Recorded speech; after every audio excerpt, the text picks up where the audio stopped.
The main character enters the ballroom, and when the ladies look at her, they only smirk. The girl at this time thinks that maybe she should try something soft, and then she will start with strawberry cake. The girl starts eating it and realizes that it is so tasty and soft, after which everyone thinks about what she should try next.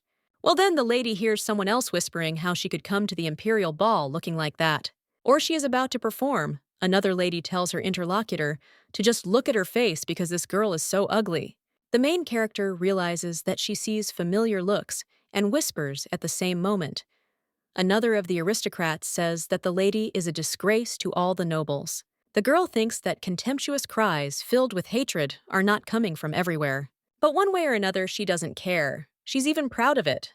She's a great woman. She doesn't care. The lady thinks that today she has already done everything she wanted, so she can leave. Well, at that very moment, one of the ladies says what a shame this is. And how can this girl behave like that? A little while later, the main character goes back in the carriage. She tells her cosmetic bag to open, and a comb immediately flies out. The girl understands that the main character's power is indeed a little scary. Today was really difficult, because everyone just looked at her with disdain every now and then. A little while later, the girl returns to the mansion, and the maid immediately asks if the mistress is already there. The main character says that the girl scared her and wonders if she doesn't see that she is there. The lady thinks how annoying it is because anyone who sees her knows that she is of noble blood. The girl immediately passes by the maid and pushes her, and her interlocutor says that, in any case, if the appearance is ugly, then the soul must be pure.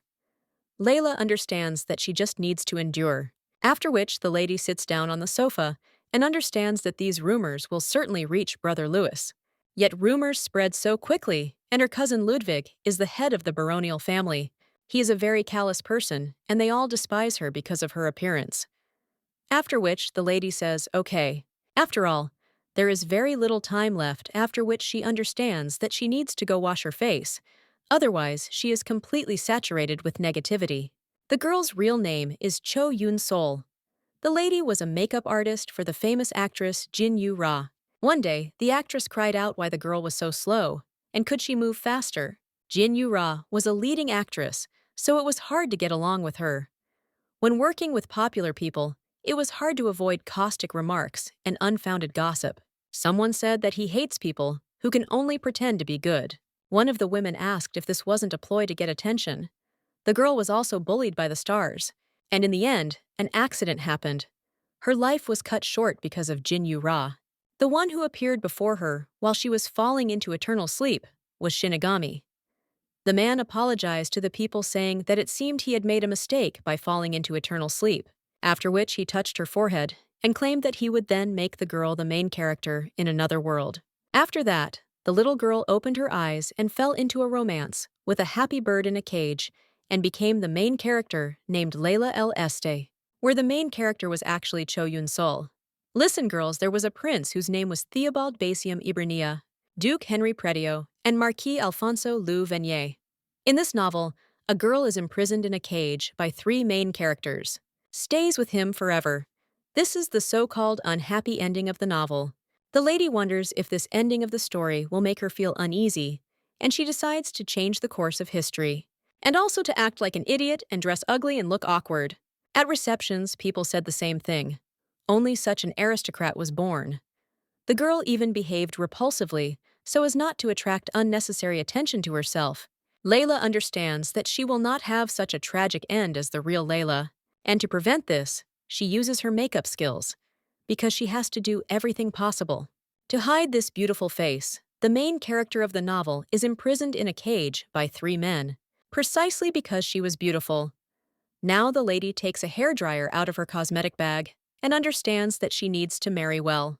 For her now, the law of compulsory marriage in the Basium Empire must be respected by everyone, and this law applies to two people for a year.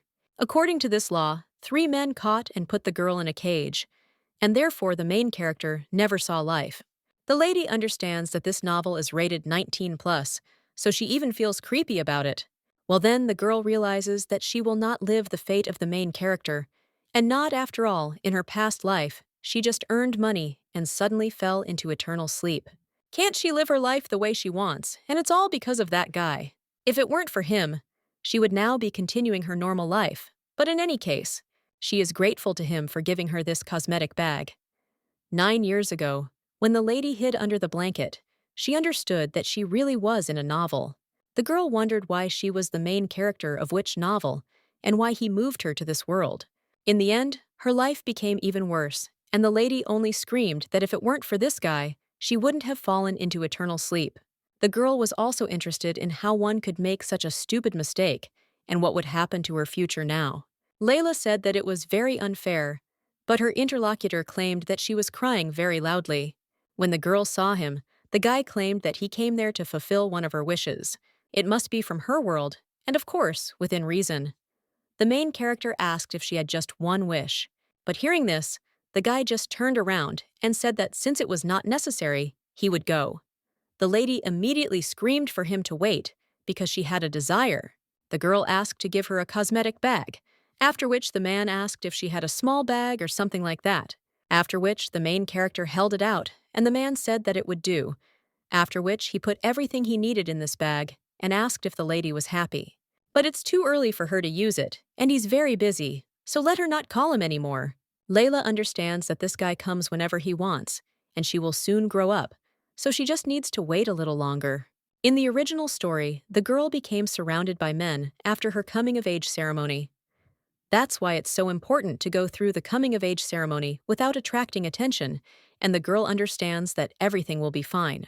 She has suffered insults and humiliation from others for too long, and therefore begs God to save her from the end of this story.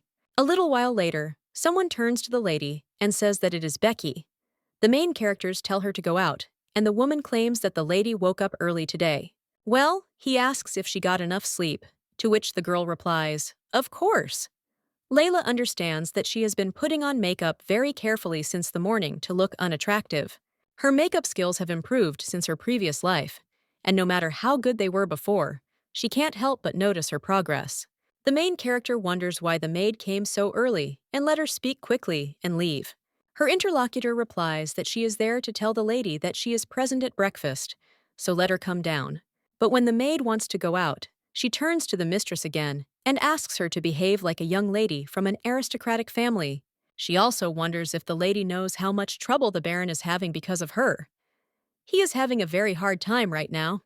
The main character, looking at the maid, is surprised, after which she screams out, "Who else would be ashamed of this?" Layla understands that she is talking about the one who ate more than her at the banquet yesterday, after which the girl understands that she has a reason for this, and also thinks what the hell is wrong with this kid. Let her just wait and see this idiot's house. As soon as everything is decided, she will definitely leave, and at this time, the lady enters the room and greets her brother. The guy replies that he told her not to be late and asks if it really took her that long to get ready. The main character replies that yes, and thinks that he will again start talking nonsense. Her brother at this time is wondering what the girl was thinking when she put on this dress yesterday, but the main character is wondering what is wrong with the dress, because it is ordinary and beautiful. And her interlocutor asks in what place it is beautiful, because this strange dress with feathers does not look like that at all. Layla replies that it is a rather strange wind. Doesn't everyone have different tastes? After which the two exchange glances, and Ludwig says that no matter what the lady thinks, she will have to get dressed at the coming-of-age ceremony. Not as usual, otherwise she will remain alone for the rest of her life. People think that he would know why she dresses and looks like that, but she also wants to date and get married. The girl then gets up from the table and tells her brother that she will go first. Her interlocutor just smirks and says that it means she can still be offended and she just disgraces their family, and that's all. As the lady heads back to her room, she clenches her fists and wonders if she is bringing shame on the family. The girl also thinks that it's good, and after the coming-of-age ceremony, everything will fall into place. A little while later, the main character does her favorite ugly hairstyle and puts on another stupid dress. One of the maids asks what kind of dress it is, and the girl just smiles and wonders if she didn't try her best. Layla understands that this is true and she must look repulsive, because that is what she wants.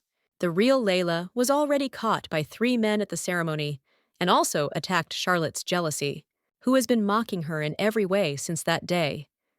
Now the girl understands that her future is simply terrible. Well, she's glad that at least she has diaries.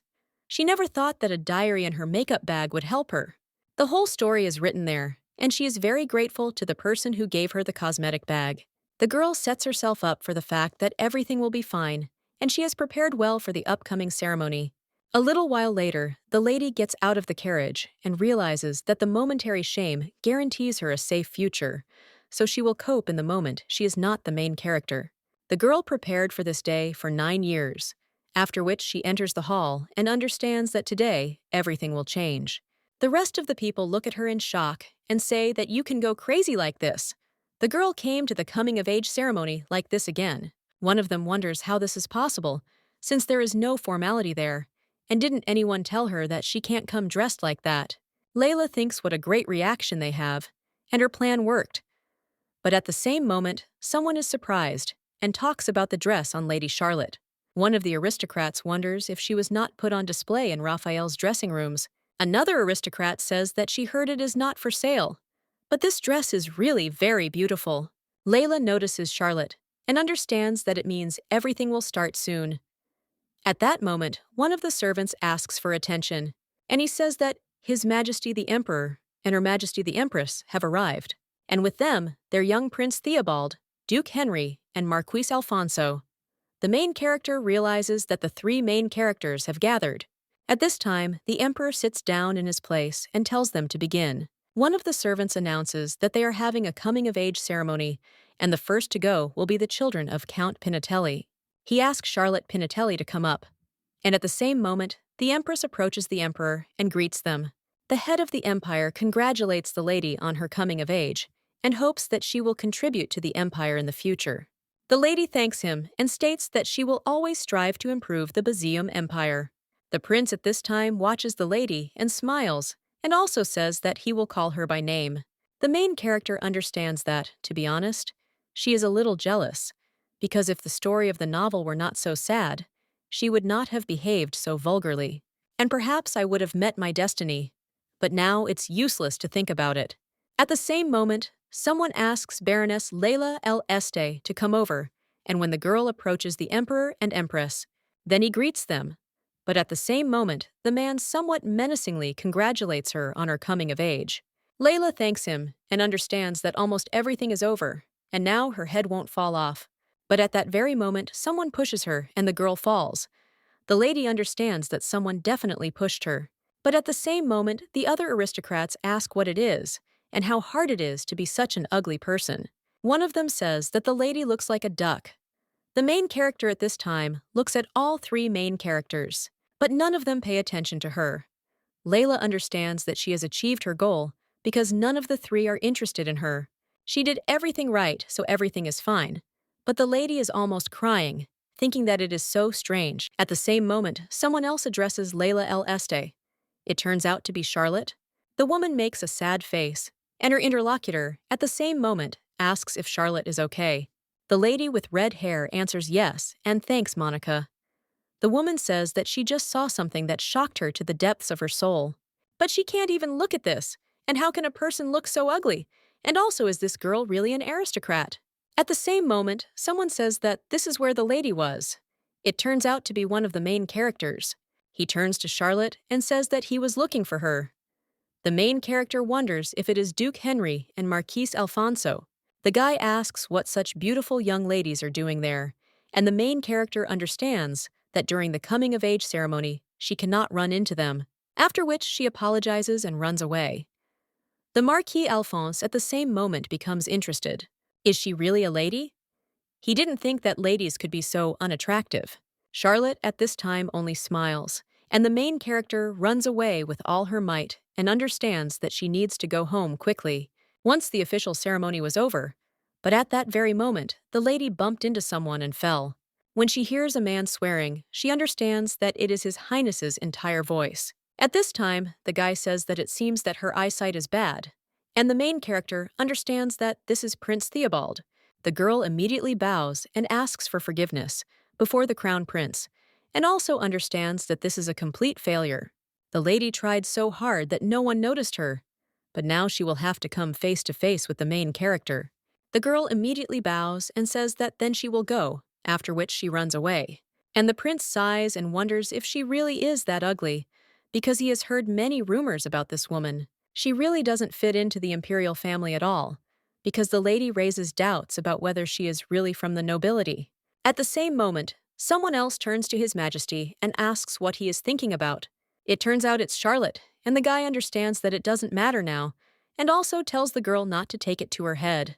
But the guy understands that this is somehow strange, because this woman had a pleasant aroma that did not suit her at all. A short time later, the lady's brother bursts into his sister's room in a rage. He screams what the hell the girl did yesterday. The main heroine only turns to him, and he understands that she cried a lot yesterday and didn't notice how she fell asleep. The guy immediately gets scared and says that there should be a limit to her antics. Her father is the former head of the family, so he would think to find out about her antics, so he can't just keep quiet. At this time, the girl thinks about her father and understands that without noticing it, she is happy that he has fallen into eternal sleep. One of them said that the lady's father had a terrible accident, and from that moment on, she would live with her cousin.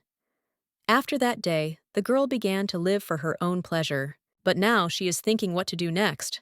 And the guy says that after the girl gets married, he will take Becky Johns, but he doubts that he will be able to marry her off.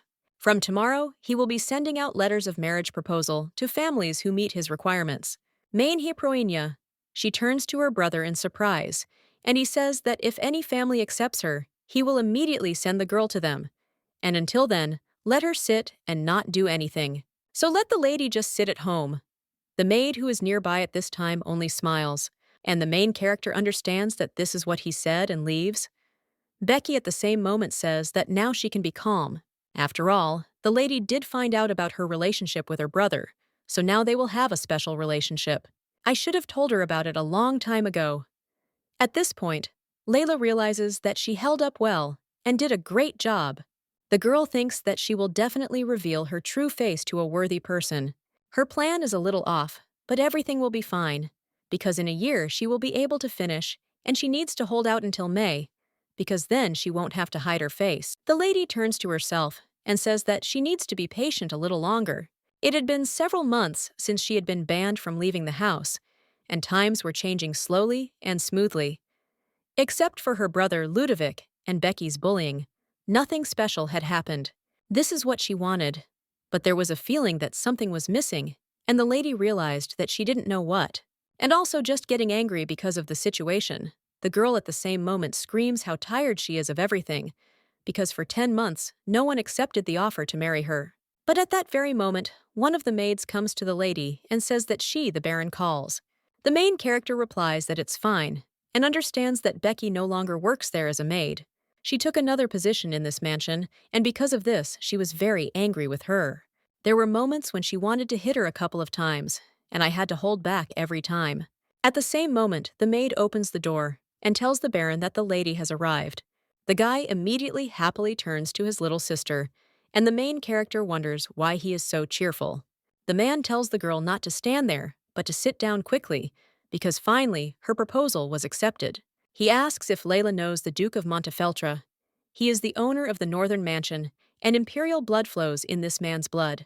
The guy says that Layla is very lucky to see this as the perfect candidate for her, and the girl knows that the Duke of Montefeltro was kicked out of society because of his appearance. They will become the perfect ugly couple, and the main character thinks that the Baron said this about the Duke. Layla, at the same moment, thinks what to do, because she did not hear the name of this Duke in the original story. Firstly, she did not encounter the 3 main characters of the novel, but at that moment, Lewis says that he will immediately order things to be collected, and tomorrow he will send the lady to him. The main character wonders if it's really that fast, and her brother wonders why he's dragging it out, and if he changes his mind, the girl will take responsibility. He is already tired of the book's release, so this is not discussed, and if she does not want to tarnish their honor, then let her immediately pack her things and prepare for the trip. Well, the next day, the main character gets out of the carriage and understands that whoever he is, this is too much, because she was sent to him. The lady, of course, understands everything, but to kick him out of her own house is too much, because suddenly, this man is old and angry. Well, a little while later, the main character is surprised, and her interlocutor thanks the lady for coming to them. The guy claims that he is the head of the Montefeltro family, and the main character is shocked and wonders if it is really him that they call ugly. At this time, the Duke asks whether the lady has any problems, and the girl immediately replies that there is nothing like that. The lady realizes that for some reason, this is not the man she expected to see. Because of his freckles and narrow eyes, he does not meet the Empire's beauty standards. However, he has perfect proportions and gorgeous hair. Judging by her assessments, he is very handsome. The lady understands that the problem is only in his character, because the first impression does not immediately tell what kind of person he really is. The Duke at this time says that he thought the lady would have a lot of things, and the carriage would be bigger because of this. The main character thinks that her brother Louis decided to make fun of her by giving her a shabby old carriage. No one ever took proper care of her, and at the same time, the lady droops a little. The Duke says that it seems that the girl is very tired after the journey, so she can rest today and they will talk tomorrow. But the main character replies that no, it would be better if they talked right away, because she is not tired. The lady also asks where it would be better to talk, after which the Duke tells her to follow him and tells Vincent to help the lady. The butler at the same moment says that he will take the lady's luggage to her room, and the main character thanks him. The girl understands that for now he is behaving very politely, but somehow distantly and coldly. Besides, he is a duke, so it is strange that he accepted the marriage proposal of a simple baron's daughter. There must be some reason.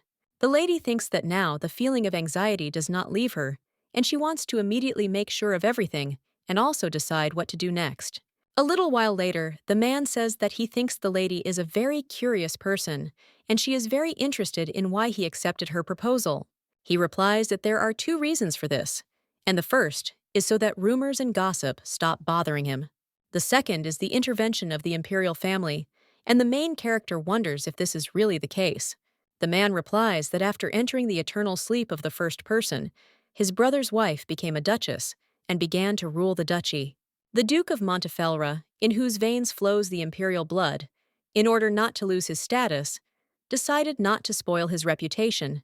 Therefore, this mansion needs a mistress who will look after him.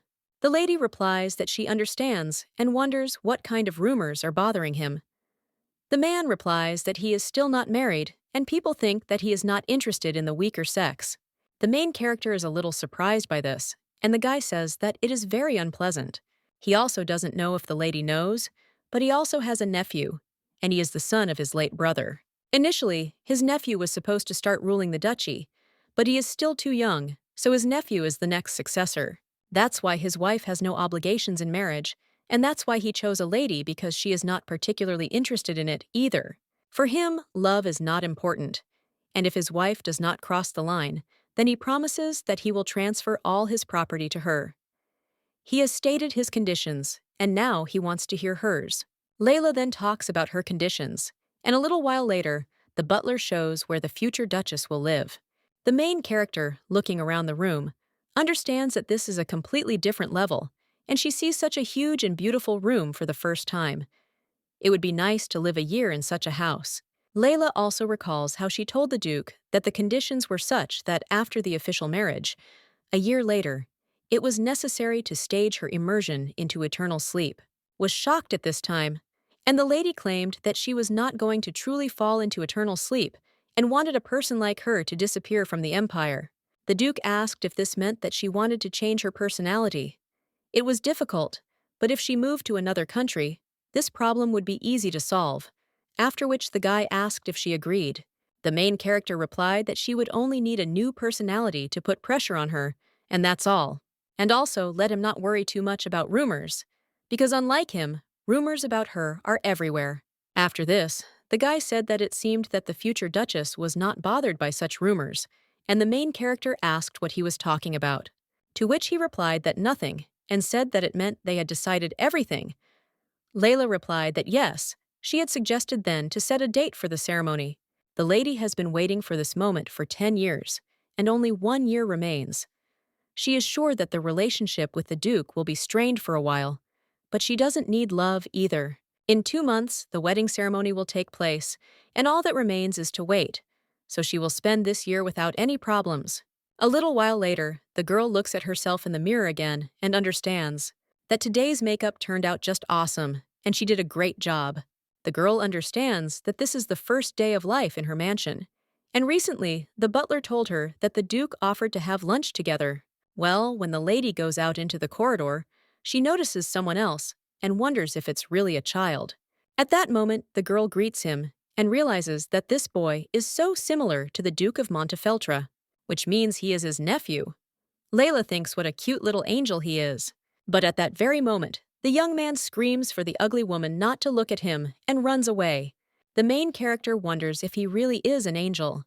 A little while later, they are all sitting at the table. The main character understands that she has nothing to breathe. Unlike the atmosphere at Brother Ludwig's, it is so quiet there during the meal. But the girl wonders why the mood is so oppressive. At this time, the Duke turns to Michael and asks if he has greeted his future aunt. If he didn't do it, then now is the time after which the boy just looks at her and the Duke says that she needs to say hello and say her name. The boy at the same moment says that he said hello, and the main character also greets him. Eli understands that it seems he has decided not to communicate with the ugly woman anymore. This is not the first time that the children do not accept her as a person. But at that very moment, the guy's cutlery falls, and the girl wonders if his hand has slipped. At this time, the maid hands the guy a clean knife. The lady understands that he seems very vulnerable, but a child is a child. Well, at that very moment, the young man again accidentally drops the cutlery, and the maid again hands him a knife and fork. The main character, looking at the boy, thinks that something is wrong, and then she completely understands what seems to be the child. Now there is a lot of pressure, after which the girl turns to the butler, and she whispers that she wants to ask him for something. When the man listens to her request, he happily replies that he will prepare everything right now. He also turns to the maid and tells her to go to the kitchen right now, and the Duke watches all this in surprise. A little while later, the maid hands the lady a plate, and the main character immediately cuts the meat. She holds out the dish and asks if they could place this plate in front of the young gentleman. And besides, the knives and forks that the young gentlemen use look very heavy, so let them replace them with lighter ones next time. The boy then eats the meat, and the main character realizes that he seems to like it. She knows this better than anyone else. After all, she herself went through these piercing glances, and the girl thinks how hard it must be for a child. The Duke looks at the lady for a moment, and then turns around. As he enters his office, he understands that the lady is really not what he expected to see her if it weren't for that smell. He still can't think about Layla El Este. A little while ago, the young man was looking at the girl, and when she noticed him, he only looked embarrassed, looked away. Well, the lady at that very moment looked at him with contempt, and the guy understood that she looked at him like trash. This look reminded him of the prince who publicly insulted his brother and him by saying how terrible they were. That day, the young man could not even raise his head from shame. But for some reason, he could not forget her eyes and scent. When the man received a marriage proposal, he wondered if they were really calling her an ugly baroness. He also told the butler to accept the invitation to marry the niece of Baron Est. The guy understood that now he would see her with his own eyes. We'll feel this aroma again and again. Now, the Duke wonders what he's thinking about, and her face and eyes have changed a lot since then. Everything feels completely different now. But no matter how he said, he doesn't need any love, and it's all because of him. This damned imperial family and this prince behave as they please. The ancient wolf god who started the branch of the imperial family and has this red liquid flowing through him. The Basium Empire began when the wolf Lupus fell in love with a woman. Wolves fall in love only once in their lives, and Lupus, who was the wolf god, could also only love one partner. Basium Empire, which worshipped the god Lupus, was a place where romance and love were valued. However, due to arranged marriages, the concept of love began to gradually disappear from people's lives. In the empire, marriage and family remained a common thing, and in order to get true love, the Gear began to have lovers. It was the same with his parents and brother. The parents truly loved each other even after the birth of children, and Michael, when he grew up, fell into eternal sleep in a car accident, which means he did the right thing by entering into a marriage of convenience. The man who once hurt him badly ends up marrying him, and it's a political marriage of aristocrats. The guy is just tired of this unnecessary romance. A little while later, the Duke says that the conditions that were communicated earlier are written into the contract. He also says that the lady can check, and if she is not satisfied with something, he will edit it. The main character reads this agreement and understands that this is part of her new personality. A small country that favors artists, and the person who suddenly appears there is a young lady who was once a low-ranking noblewoman. But now this lady has become free and arrived in the city. The Duke at this time asks if there is anything that people would like to fix, but she answers that, "No, I like everything." The lady says that it is a great story and thanks him. Her interlocutor at this time claims that he does not know why you regret so much, that you want to change your personality. But it does not concern him because his conditions are marriage. The main character answers that, yes, but thinks why the Duke is not against the conditions. Because if he really is one of the members of the imperial family, then he could go beyond her influence, although she does not understand this. After which, the girl says that she has a question for him, and if it is so urgent, can they get married now? Layla asks why the contract says that they will only get married after May, and the guy replies that it's because he needs to go through the coming-of-age ceremony before the official wedding can begin. The main character, in shock, asks if he is talking about coming of age, and do they really want to say that he is a year younger than her? At this time, the Duke asks if she has any problems, and the ladies answer that no, because she simply didn't think that he was a year younger than her. After which she apologizes completely, and the Duke sighs and claims that he never told her about it, so she didn't know, so she doesn't need to worry about it. Then he offers her to sign a contract, and the main character agrees. Looking at the tip, the lady understands that there is a magic stone attached to it. But this is the first time she sees such a big stone, and after all, the guy is a duke. When a lady signs a contract, she hands it to her interlocutor, and he says that it is good. He also dips the document into some water, which surprises the main character. At this time, they claim that this is how his family handles documents that require confidentiality. He used a special pen with a crystal and special blacks. The main character is surprised at this time and says that it looks like magic. The Duke replies that his nephew wants to enter the academy at the beginning of the summer, and after entering, he will return. So the lady does not have to worry too much because the mansion is at her disposal. He also hands the girl a copy of the contract, to which she thanks him and wishes him all the best. The young man also says that he will do his best to become a worthy husband this year, and also wishes her a good day. But at that very moment, the guy remembers how the lady said that it was like magic, and understands that only the imperial family knows about the existence of magic in the empire. The girl is the baron's daughter, but that's not all, because he was ridiculed then, so he doesn't remember well. Well, her appearance and look have changed so much since then, but her scent has remained the same as before. The Duke thinks how he can accept this, and where this strange feeling comes from.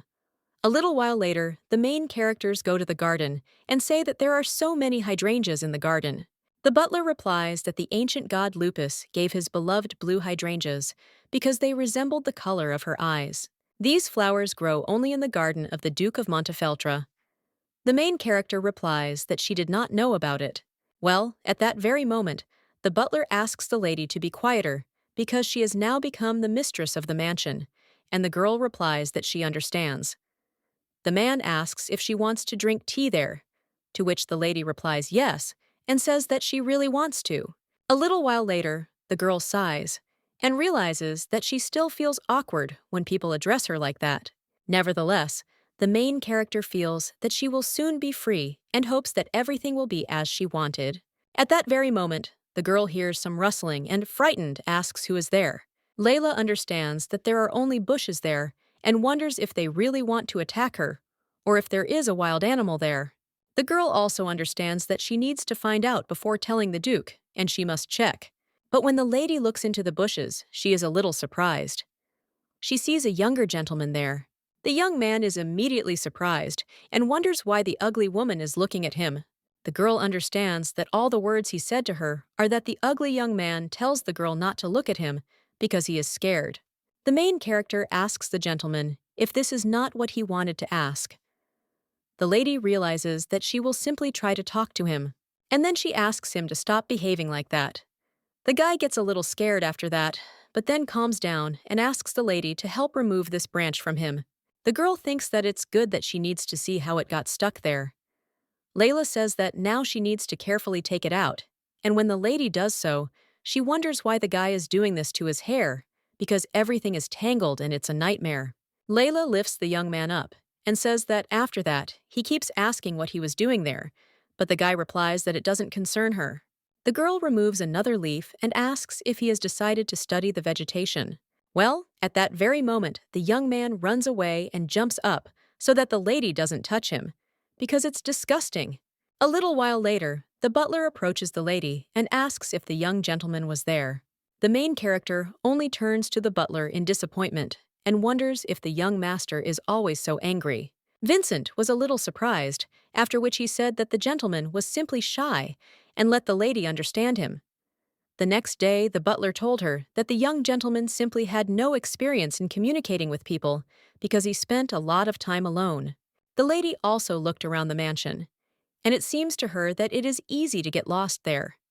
When the butler says that he will show another place tomorrow, the girl thinks whether he wants to say that this is not all. Layla wonders how she can live alone in such a big mansion. But on the other hand, it's understandable. The man at this time shows the kitchen, and at the same moment, the cooks greet Sir. The man says that first they need to greet the future Duchess, and the couple at the same moment claims that he is responsible for the Duke's kitchen and that his name is Cooper Palencia. The main character replies that she is glad to meet him and thinks about the expression on his face. The guy doesn't even hide his disgust towards her and then says that he will cook dinner for her. Layla understands that nothing has changed and says that it is a great job. But when people go out into the corridor, she sees someone running around the corner. The lady at the same moment asks if this is really the gentleman and wonders what he is doing in the kitchen. The boy wonders if he can't just want to be in his own house, and the girl replies that she was going to have some tea, so she asks if he wants to join in because they're going to get a delicious cake. She heard that the fruits there are very tasty and wonders if it is true. To which the boy replies that they are not comparable to the capital's fruits. The fruits that survived the harsh northern weather taste very sweet, and then the main characters offer to eat a pie, and he will tell her more about the north. Well, the boy asks if she is too curious, and although she is not attractive, her hair is very beautiful, so she has to learn something and he will teach her. Layla understands that this boy is really sweet and innocent. A little while later, they are at the table. The young man says that since the girl is ugly, why does she wear such clothes? If she wore normal clothes, everything would be better. The main character replies that she likes such clothes, but her interlocutor says that if ugly people get married, then even more ugly children will be born. Layla thinks what a restless child he is, but it's still a little strange because the guy keeps talking about ugly people. The girl also wonders whether she should say that this is not really true, after which she asks who told him that, because it's stupid to say that you won't marry an ugly person. The boy asks why, and the girl answers that it is wrong to believe. For example, in her eyes, the Duke does not seem ugly. The young man answers that it is because he is a little more handsome than her, but the girl answers that, no, she is interested in whether the boy saw his eyes. Michael replies that his mother said that his father and uncle are ugly people, and she also said that he is also ugly because he looks like his father. The main character at that moment screams out what he said and understands that this boy is like an angel, so where can he be scary? The girl also wonders how a mother could say such a thing to a child, and that means after her husband fell into eternal sleep, she left the mansion, leaving the child behind. Many years have passed since she came to this world, but she still can't adapt to it. Lady also feels that now she will be disgraced, after which she understands that now it is better to eat silently. But when the main character hears the boy's stomach growling, she wonders if he is very hungry. The young man replies that no, and he simply didn't have lunch. Layla wonders if he really didn't have lunch, because if so, he needs to eat properly. The girl also offers to take care of him, at least for now, which makes the young man embarrassed. And then he gets up from his seat and says that in any case, he is against it. After all, she will never marry his uncle because he is against it. Then the young man runs away, and the main character understands that his uncle is not particularly eager to start a family either. But at the same moment, the maid turns to the mistress and asks if she has eaten everything. The woman also wonders if she wants to start taking care of her body with such a face. Layla wonders if there was someone else there. And the maid says that from now on the lady should not offer sweets to the young master. The main character asks why, and her interlocutor replies that the young master has rules, which can't be broken, and she helped break this rule. A little while later, the main character dries her hair. The girl thinks about what rules the maid talked about, and she remembered how she asked about it. But the woman wondered if the lady still didn't understand that snacks and desserts were prohibited according to the young gentleman's diet. This was the order of the master himself, because he must take good care of his body and skin. The main character, in shock, asks what they are hoping for by forbidding the child everything and what kind of terrible rule this is. But the maid replied that it was because the young master was not so handsome. He should take good care of his appearance, and then in the future he will find a suitable partner for himself. The woman also sighed and said that it was a pity that the lady had not taken care of herself from the very beginning, because ugly people can only be with ugly people. Layla asked if she was serious, and the maid turned around and asked what the lady wanted. But the main character just screamed out what the girl had just told her. The girl thinks that it's a pity that Vincent appeared and stopped her because she doesn't know what she would have done then. The lady understands that it is common to be ignored because it has happened countless times. But Michael is different. He's a child, and you can't tell him anything about his appearance now. The girl understands that they are starving him so that the guy will be slim and go, "This is such a nightmare during growing up." The lady tries to calm down, but she can't, and she will definitely talk to the Duke about this. A little while later, someone says that the Duke has come and greets him.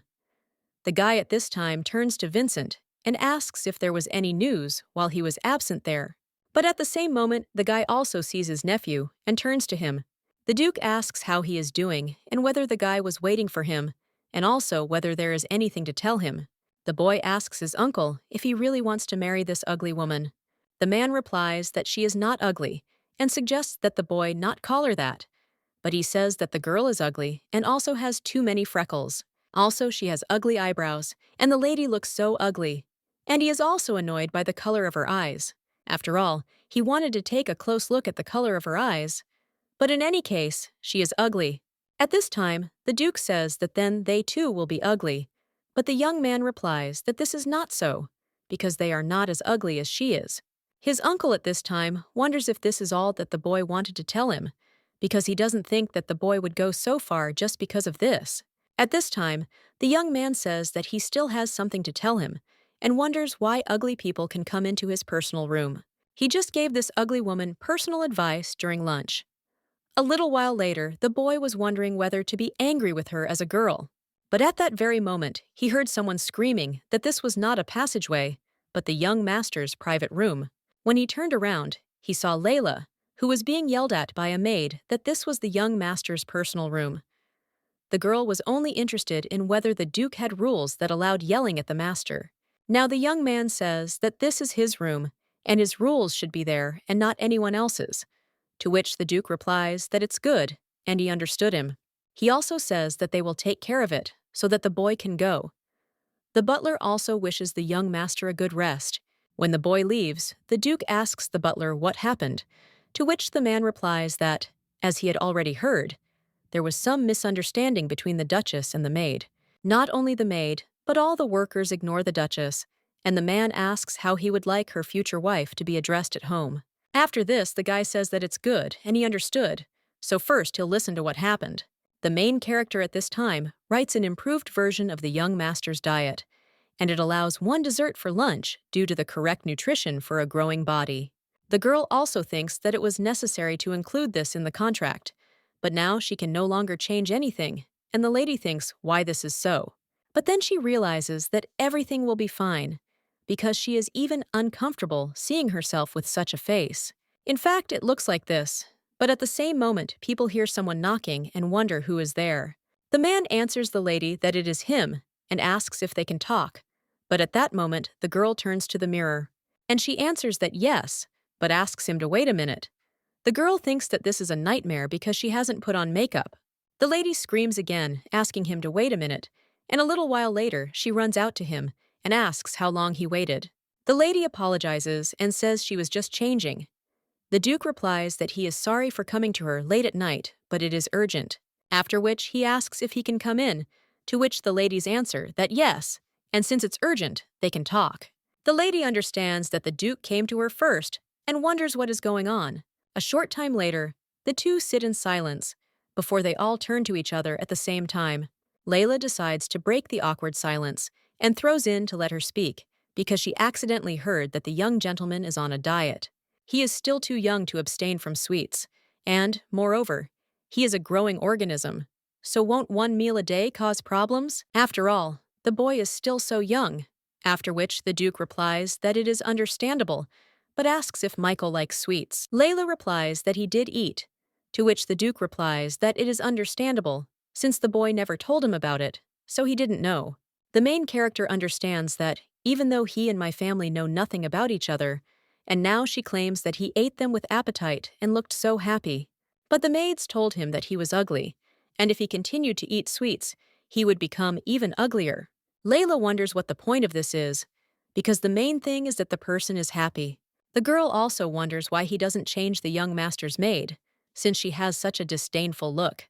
The Duke at this time says that much has changed since the lady was a child, and the main character is a little surprised, and her interlocutor says that she has really changed a lot. He also wonders why the lady feels so sorry for him, and whether it is because she considers him to be the same as herself.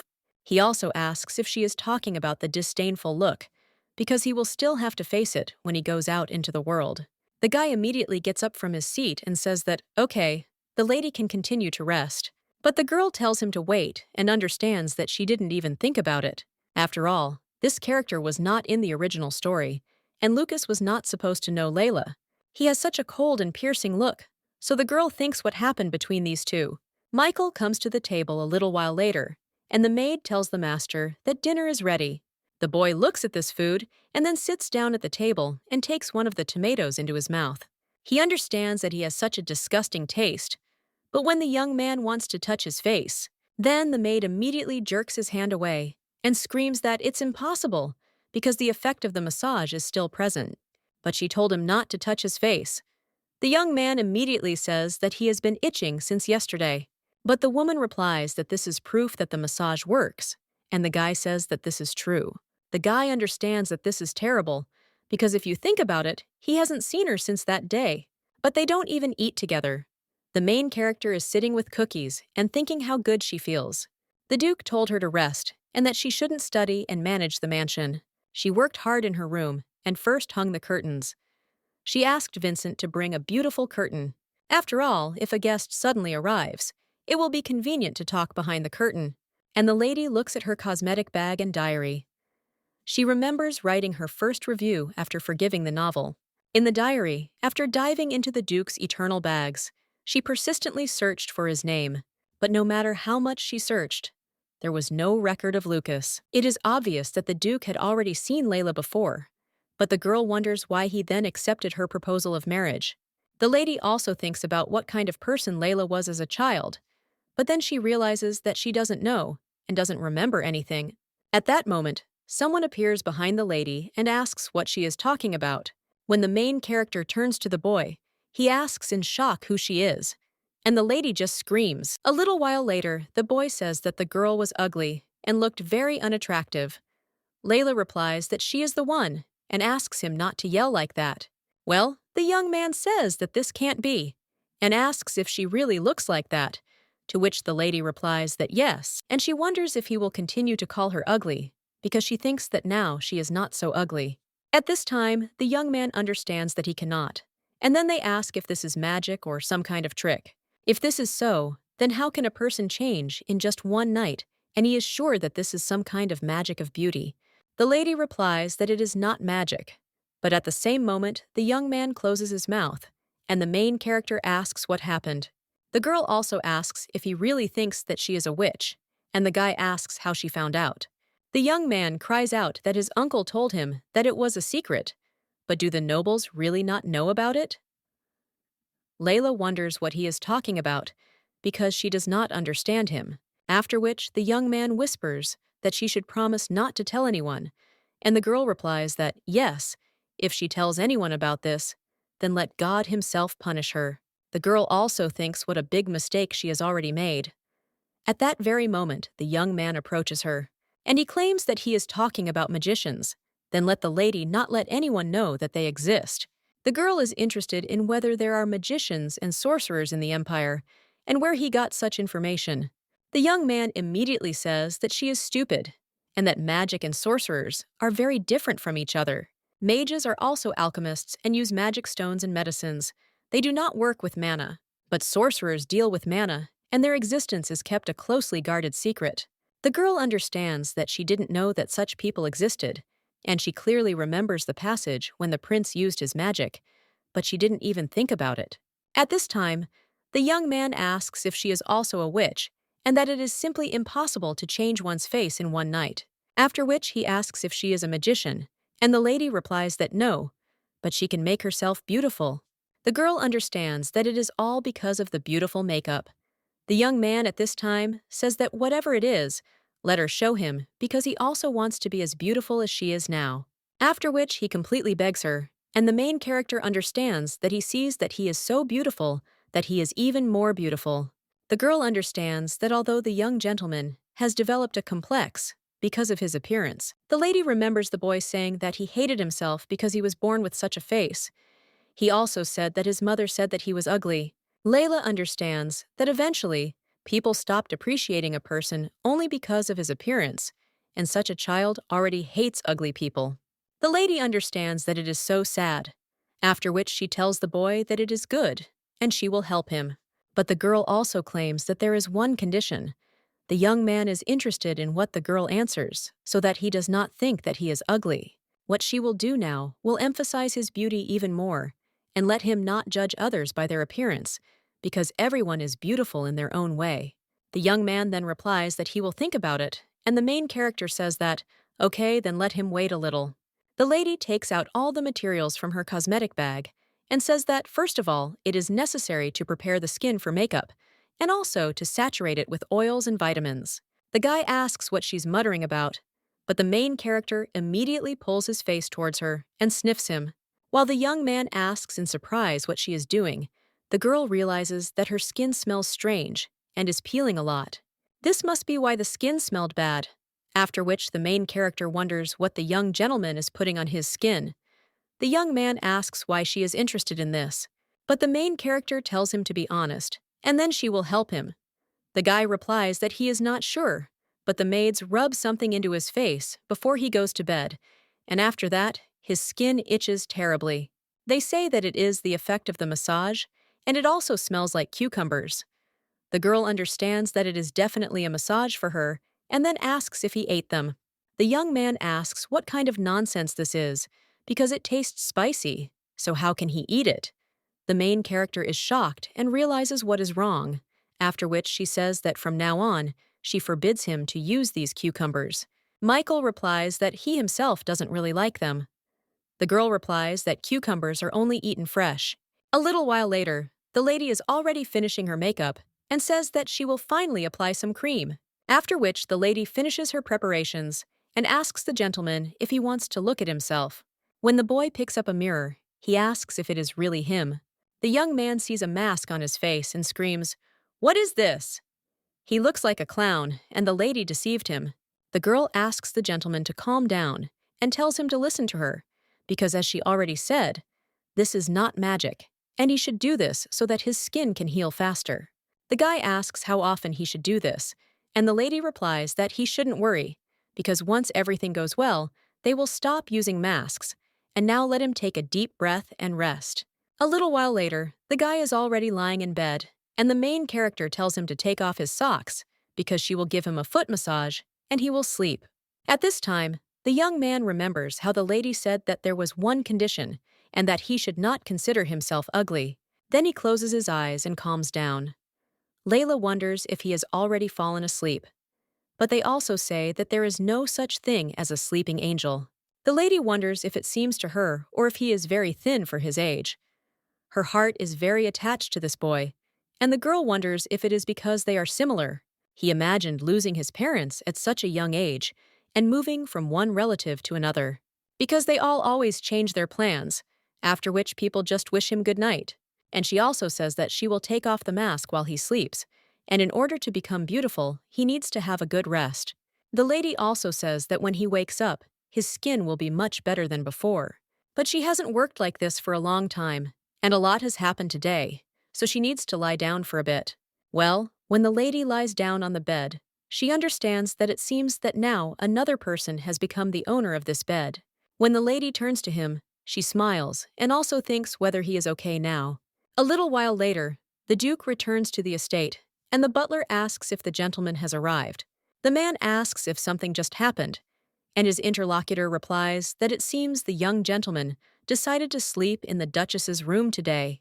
The guy asks if this is true, and his interlocutor replies that he was visiting the Duchess and spent the whole day with her. He didn't see anyone leave the room or hear any sounds, so they must have fallen asleep together. The Duke asks if this means that Michael is in the Duchess's room, to which the butler replies that it is correct. The man then thinks for a moment and says that this is how it is. He also adds that you can't wake up sleeping people and turns to the Duke, and also tells him to immediately report when the Duchess wakes up, to which he agrees. The guy claims that he needs to know what they were doing. A little while later, the main character thinks how hard it is for her, and when she gets out of bed, she thinks about how long she slept. Layla looks out the window and in shock realizes that it's already morning, after which everyone asks her how long she slept, that the sun has already risen. A little while later, the young man also wakes up and wonders why it is so noisy, and the main character wonders if he woke up. And she also apologizes and asks if she woke him up, but the young man is simply shocked and wonders if her face has changed again. The girl replies that yes, and asks if he is not happy to see her again, to which the guy replies that he is not happy at all. He also asks how the lady became like this again, and how it happened, but the girl replies that it is a secret. She also says that the guy needs to wash his face with this vitamin in warm water, and let him not rub too hard, and also use more water. After which, the girl understands that now is the next step, and everything needs to be put back in place. When the main character leaves the room and turns to the butler, he wishes the Duchess good morning. Layla says that she was going to call him, but he was already there. The girl says that this morning she will have breakfast in herself, so let him bring everything there, and the young gentleman is there too, so let him bring food for both. Also let him bring more meat and boiled eggs, and also not give any cucumbers, to which he agrees. At this time, the man asks if the young gentleman really slept with the Duchess, and the girl replies that he was very tired, and so unexpectedly fell asleep there. Vincent says that it's good, and then he'll cook some food. The main character realizes that he looks strange, and that something really happened. The girl also wonders if she has screwed up somewhere. But a little while later, the main character is completely shocked. After all, the Duke is asking if he can have breakfast with the lady. Layla realizes that she certainly didn't expect this. A little while later, they are all having dinner together, and the girl thinks that this is such an awkward situation. But the Duke dressed very beautifully, and the images can be created in different styles. The Duke knows how to choose the right clothes and complement his look with accessories.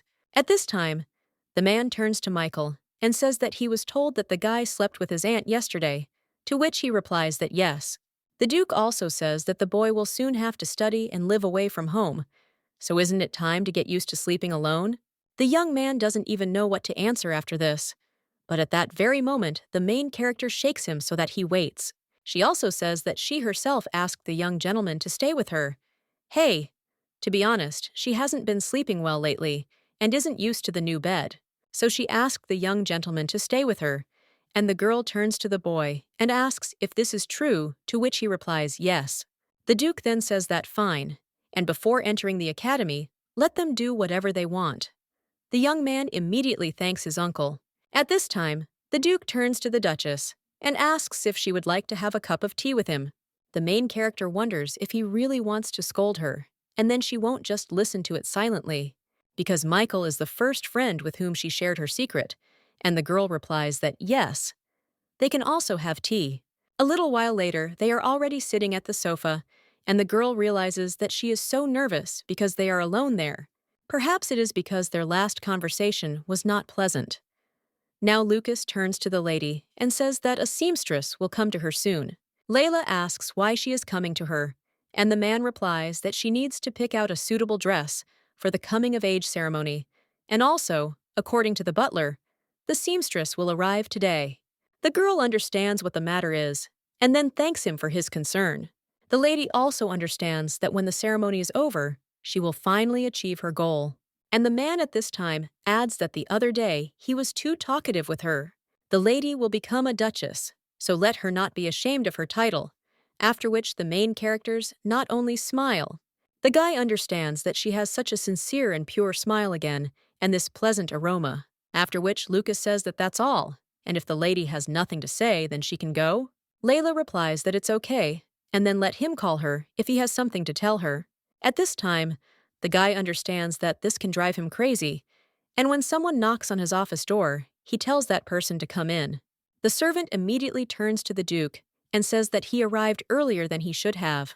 After this, Lucas offers him to tell, and the guy says that he will inform him now, after which he shows the people who took care of Mr. Michael. These people were the Duchess and Maria, who was his nanny. But for some unknown reason, the woman quickly retired, and two maids remained, who helped the master in everything. From that moment on, the Duchess began to monitor the guy's skin and diet. Among all the rumors, these maids acted completely according to the Duchess's instructions, and they were like rats with the hands and eyes of the Duchess. The Duke at this time talks about skincare and diet, after which he claims that this is not surprising, and therefore this is what she was doing without his knowledge.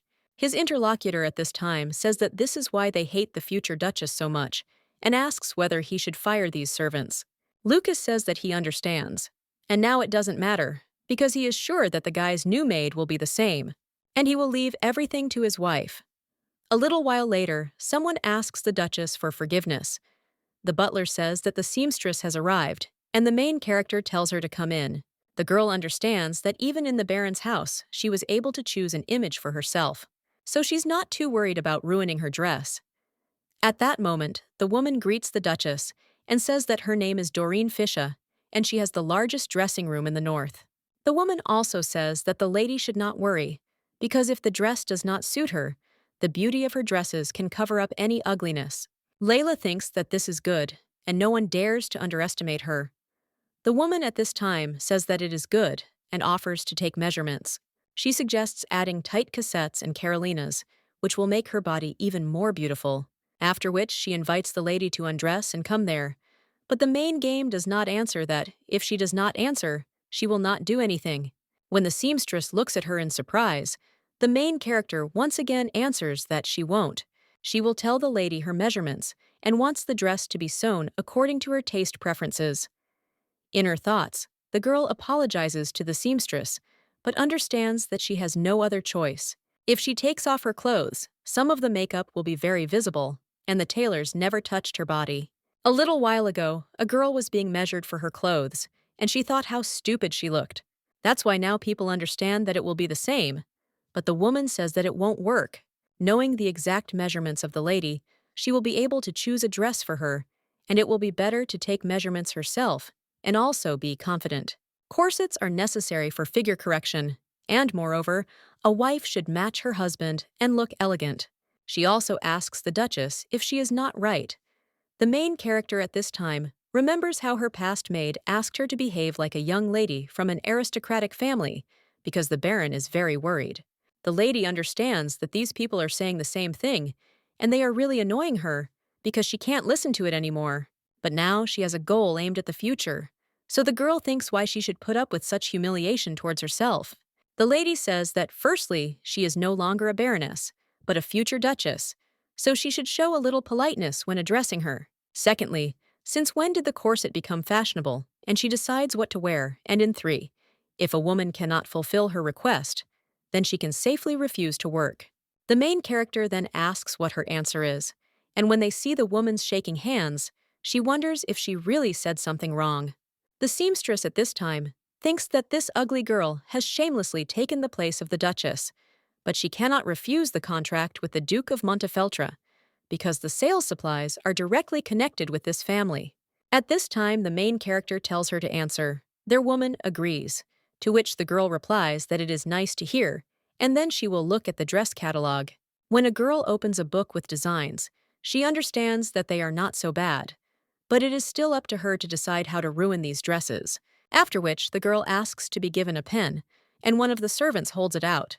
The girl says that the color of the dress should be bright red and feathers should be glued on them. Maybe a little silk should be added to the shoulder, but then the girl says that it is unnecessary.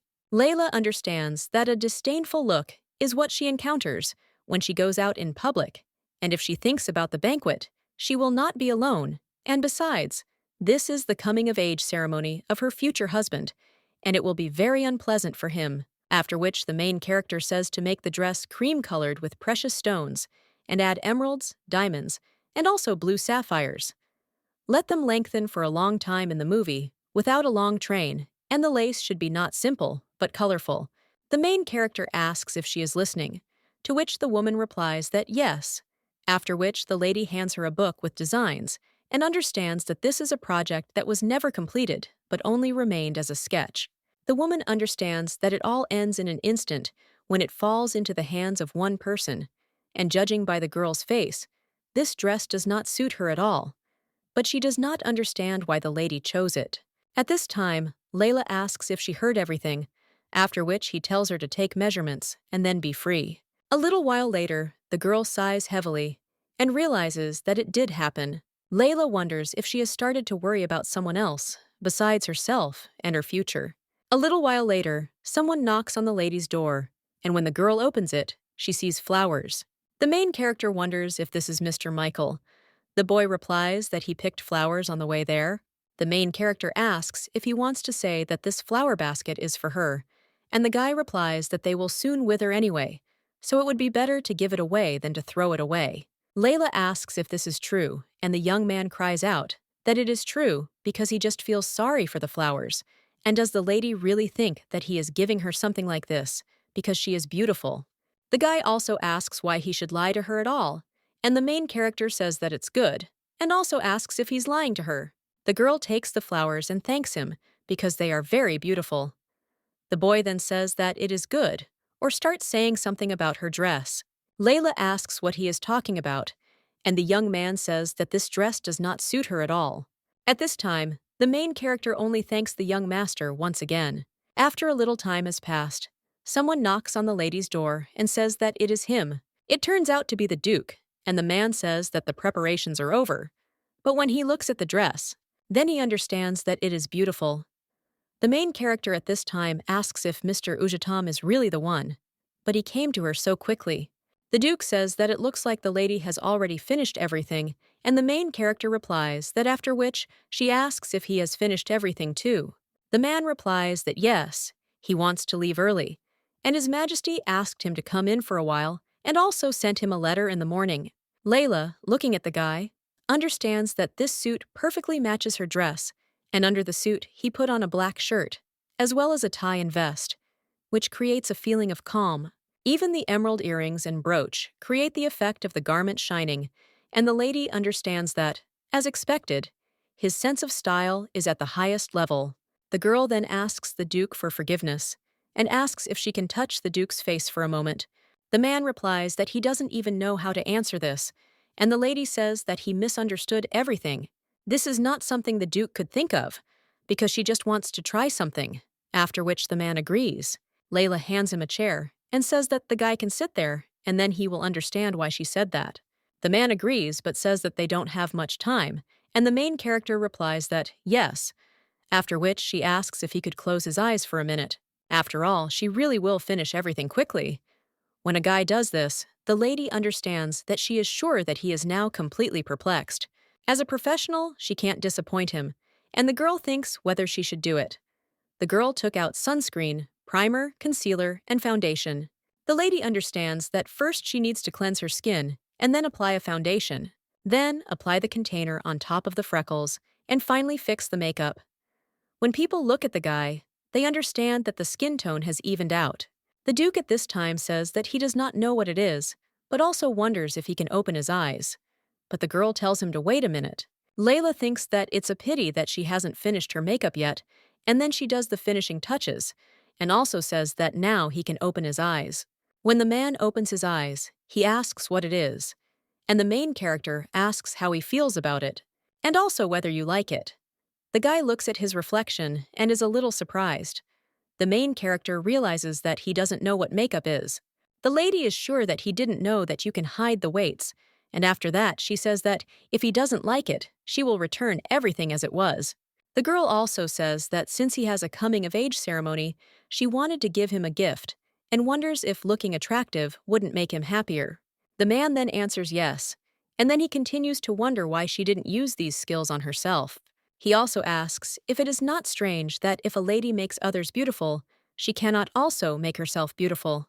She starts to get nervous and thinks what she should do, because she has to say something as an excuse. At this time, the man asks if they are not in the same boat now, and the girl understands that she does not know what to answer. At that very moment, someone turns to the Duke and says that it's time for them to go, because if they don't go out now, they might be late. The man then gets up from his seat and says that it's good, but we need to hurry. When he turns to the lady, he thanks her for the gift on his coming of age. Layla wonders if he is happy, after which she extends her hand to him in response and thinks that thank God, because her makeup skills helped him. Although her coming-of-age ceremony was humiliating, she hopes that she will leave him with only positive memories. A little while later, the guy heads off in a carriage and then turns his attention to the area, and he claims that it looks like they have arrived in the capital and will soon arrive at the Imperial Palace. The main character thinks about the palace and realizes that the 20th anniversary ceremony is beginning, just like in the original story. After this day, the first days of Layla's hell began, but now she will be able to escape from the clutches of Henry. A little while later, the main character sits with a cup of tea and thinks how she could have made such a mistake, although she was lucky that she managed to get away with it. Otherwise, there would have been problems. The girl doesn't even know how to say that, in fact it's not her, and she is the main character of this novel.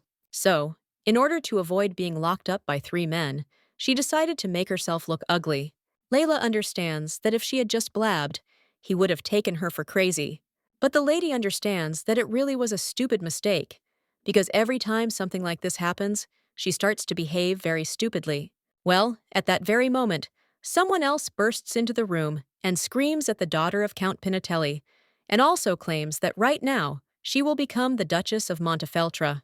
The main character asks what it is, and the woman at the same moment says that the ugly Baroness and the ugly Duke live happily ever after on the server. So it's a very interesting story. This lady turns out to be Charlotte, and the woman says that it seems like there was someone there besides her. At the same moment, one of the servants tells the lady that, as he had already told her, the Duke of Montefeltro uses this living room, so he asks her to go into another living room, but the woman replies that it is the largest. So of course this drawing room must be hers, and she wonders if the servant wants to tell her that she must find another drawing room, and this one will be occupied by the ugly Duchess. The main character at this time says that she thinks the lady misunderstood something, and the Duke of Montefeltro is not an ugly man. Layla thinks about Charlotte Pinatelli and realizes that she has dealt with her before. After all, she looks very much like Jin Yu-ra. The woman at this time wonders if the Baroness is really ugly. She decided to protect her future husband, and did they really fall in love with each other? The main character replies that she doesn't think that the person who went there without permission can talk to her like that, and asks what right she has to behave like that. Charlotte at this time asks if she is talking about the law, and that way you can go crazy, because the lady, having married the ugly Duke, felt power over others. But what about the fact that the true strength of the Bazium Empire lies in beauty? The woman also wonders if she has nothing to say now, but it seems she went too far in touching her appearance. The woman also remembers Theobald, and also the way he talked to another girl. Charlotte wondered why he was even looking at this Monica, but no matter how you look at it, she's prettier than that girl with green hair. Charlotte realizes that everything is really annoying her right now. This lady is the perfect target to vent her anger on, because she is much uglier than her. But this girl also dares to talk to her like that. After which, the woman even passes by the girl pushing her, and sitting down on the sofa, he wonders what she is doing there. The woman says, okay, and let the lady forget, because she can pack her things. At the same moment, the butler turns to Mrs. Natalia in confusion and tells her to bring her new dishes and throw these out, because suddenly they are contagious. She also talks about the ugly Duchess and the Duke, because they really deserve each other. The woman also offers to introduce the girl to her ugly future husband. The same as she is interested in why Theobald gave the go-ahead to invite them here. The main character at this time asks how a woman can speak like that, but at the same moment someone addresses the lady, and he apologizes for the wait, because His Majesty likes to keep you waiting with his stories. The woman thinks that this is the Duke of Montefeltro, and is this really the same ugly Duke? After which she looks at the guy's face, and he says that, however, he asks if this girl sitting next to the lady is really her friend. He also turns to Lady Pinatelli and asks if she has managed to become the princess of this country. The woman replies that no, after which the guy asks if she then became the wife of Duke Predio. The main character, looking at the guy, understands that now he looks very cold and strict, so it gives me goosebumps. The Duke at this time says that if it is not so, he will not understand her. Why is the girl sitting in his living room without his permission? Charlotte is only angry about this. At this time, the man turns to the lady and says that while their uninvited guest has not left, he suggests taking a walk in the garden. So he turns to Charlotte and says that while they are gone, the lady would be kind enough to leave this place. After all, it doesn't belong to her by status. After which the two leave, and the woman is shocked, thinking that the crown prince hasn't proposed to her yet, but she doesn't understand why this ugly woman looks happier than her. Charlotte thinks that she won't give up and will take revenge on them. At this time, someone turns to Theobald and says that Lady Pinatelli requests an audience. The guy asks if Charlotte has come to him, to which the service replies that yes, and that she is waiting for him. The guy smiles after this and says that unfortunately, she cheated on him with Alphonse and Heinrich, and as soon as one of them finds a new passion, she runs to him. The man also asks what she wants and why she came there, and the servant replies that the Duke and his wife, Leila El Este, have settled into the first living room. The man asks if that ugly young lady is in the first living room, and that means the rumor that Lucas proposed to her was true. Since this is Lucas's coming-of-age ceremony, it will be very funny. The ugliest couple appeared in high society, after which the host says that there has never been such a show for a long time, and it is time for their banquet to begin. The aristocrats are whispering at this time, and one of them asks if the Duke of Montefeltro will be coming today. All the nobility of the empire is attending the coming-of-age ceremony, and he has heard that this duke is ugly in appearance. One of the ladies asks if the other has heard the gossip, because there are rumors that that terrible baroness married him. Someone asks if she married the Duke of Montefeltro and will soon become a duchess.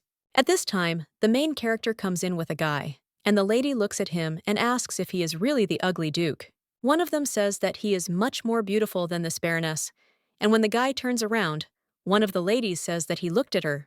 At this time, the Duke turns to the lady and says that makeup really does work wonders.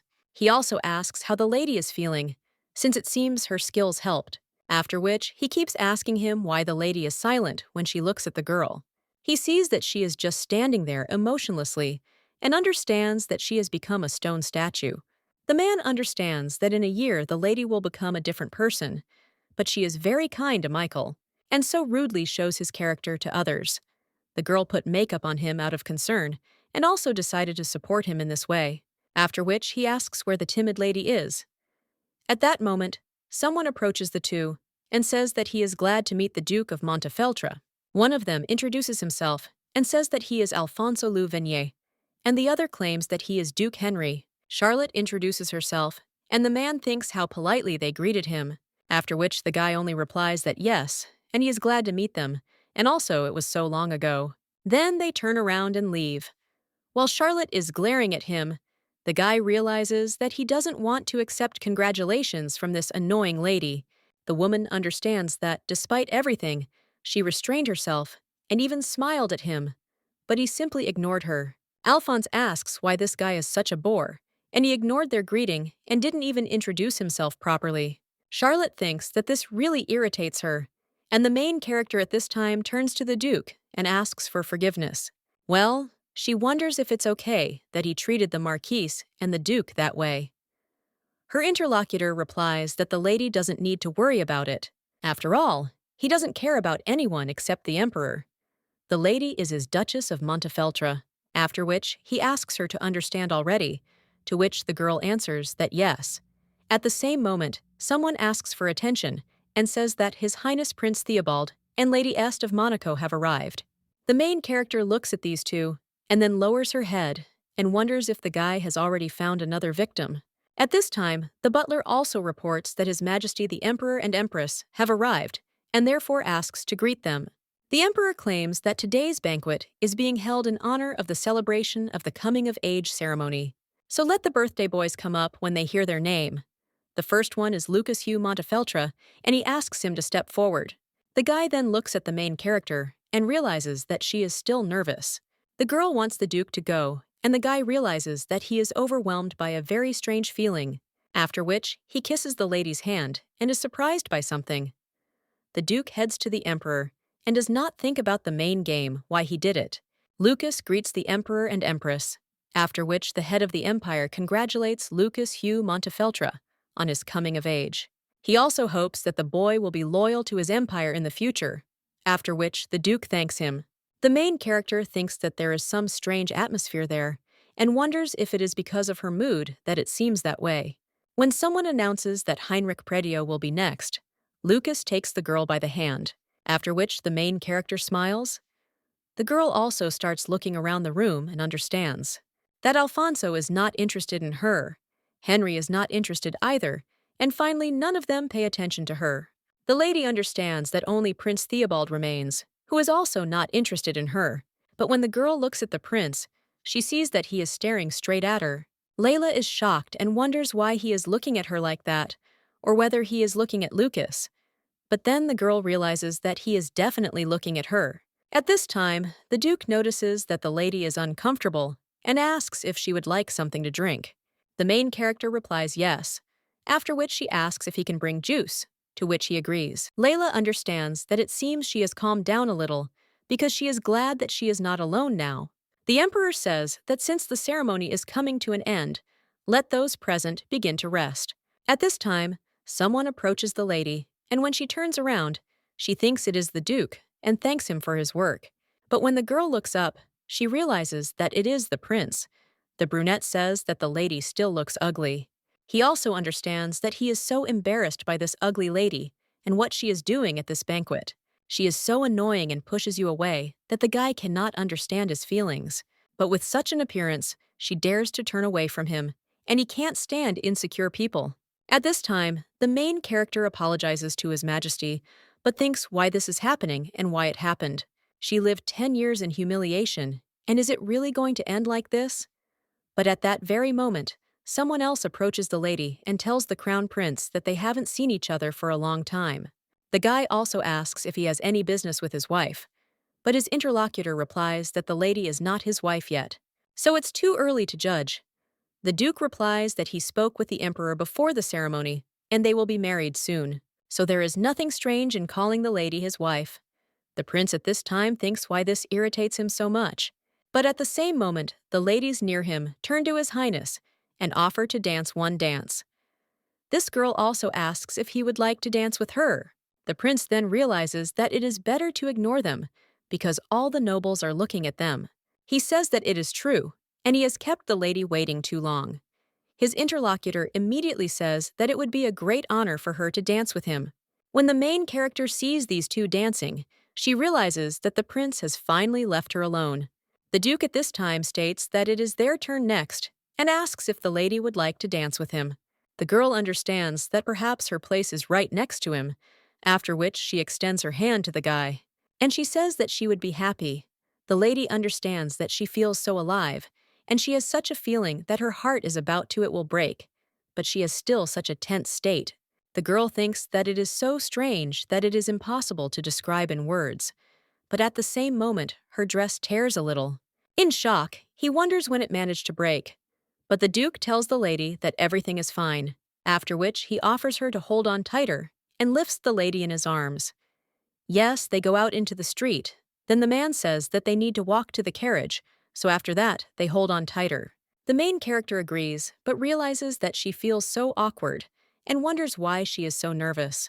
The coachman also approaches them and addresses them in surprise, and the man says that they are going home, so let him open the door and drive the carriage. When the guy gets into the carriage with his future wife, he continues to hold her. The main character says that he can let her go there, But the Duke turns to the lady and says that he thinks he needs to contact the one who made this dress for her. Her fault. But the man insists that he must immediately call the seamstress. After all, how can they be called the best in the North with such skills? Layla replies that perhaps she just gained weight. But at that very moment, the guy starts laughing and says that he has such a strange wife. But he continues to tickle her lower back, and the lady has no reaction. The main character understands that, of course, because there is a layer of clothing there. At this time, the Duke says that he thinks the girl is hiding something and asks if she wants to confess to him herself. He also wonders if she knows why he thinks that way, since the number of freckles then and now is completely different. He also asks the lady what she thinks this could be about, and whether she thinks he is so stupid that he won't notice anything. Layla is shocked and understands that this is a complete failure and the end. The girl does not understand what to do because no excuse will help now. At this time, the guy tells the lady not to be scared, because it is a secret. He won't put pressure on her, but asks her to be honest with him. When they arrive at the mansion, the Duke helps the lady out of the carriage. He also says that the girl looks tired and asks whether he should walk her home. Layla replies that if she doesn't answer, she will get there on her own. The girl also understands that they have already arrived, and she thinks that it is better to go and rest. Layla understands that he told her so much while they were riding in the carriage, and wouldn't it be rude if she went to her room? The girl thinks that this guy is so decent and cultured, but she doesn't understand why he always walks around with such a serious face. The lady also does not understand what kind of aura this is around him, and if all this was a game, then what is he really like? Layla doesn't know how to live with him now, and she also wants to sleep. At that moment, someone tells the lady that he will help her, and the girl understands that despite everything he is so caring, so she wants to know the real him. After all, he is the ideal man she has been dreaming about all this time. She simply fell in love when she saw his smile. The lady also thinks how such a perfect person can exist, but at the same moment, Lucas turns to her and asks what the girl is thinking about. The main character jumps up that it's nothing, and her interlocutor says that the ballet shoes called the butler if she needs anything. It seems that while he was not there, someone already took care of everything and let the people on vacation talk about it later. Layla says that they have nothing to talk about, but the guy will leave her to think about what to do with the seamstress. After all, the culprit must be punished.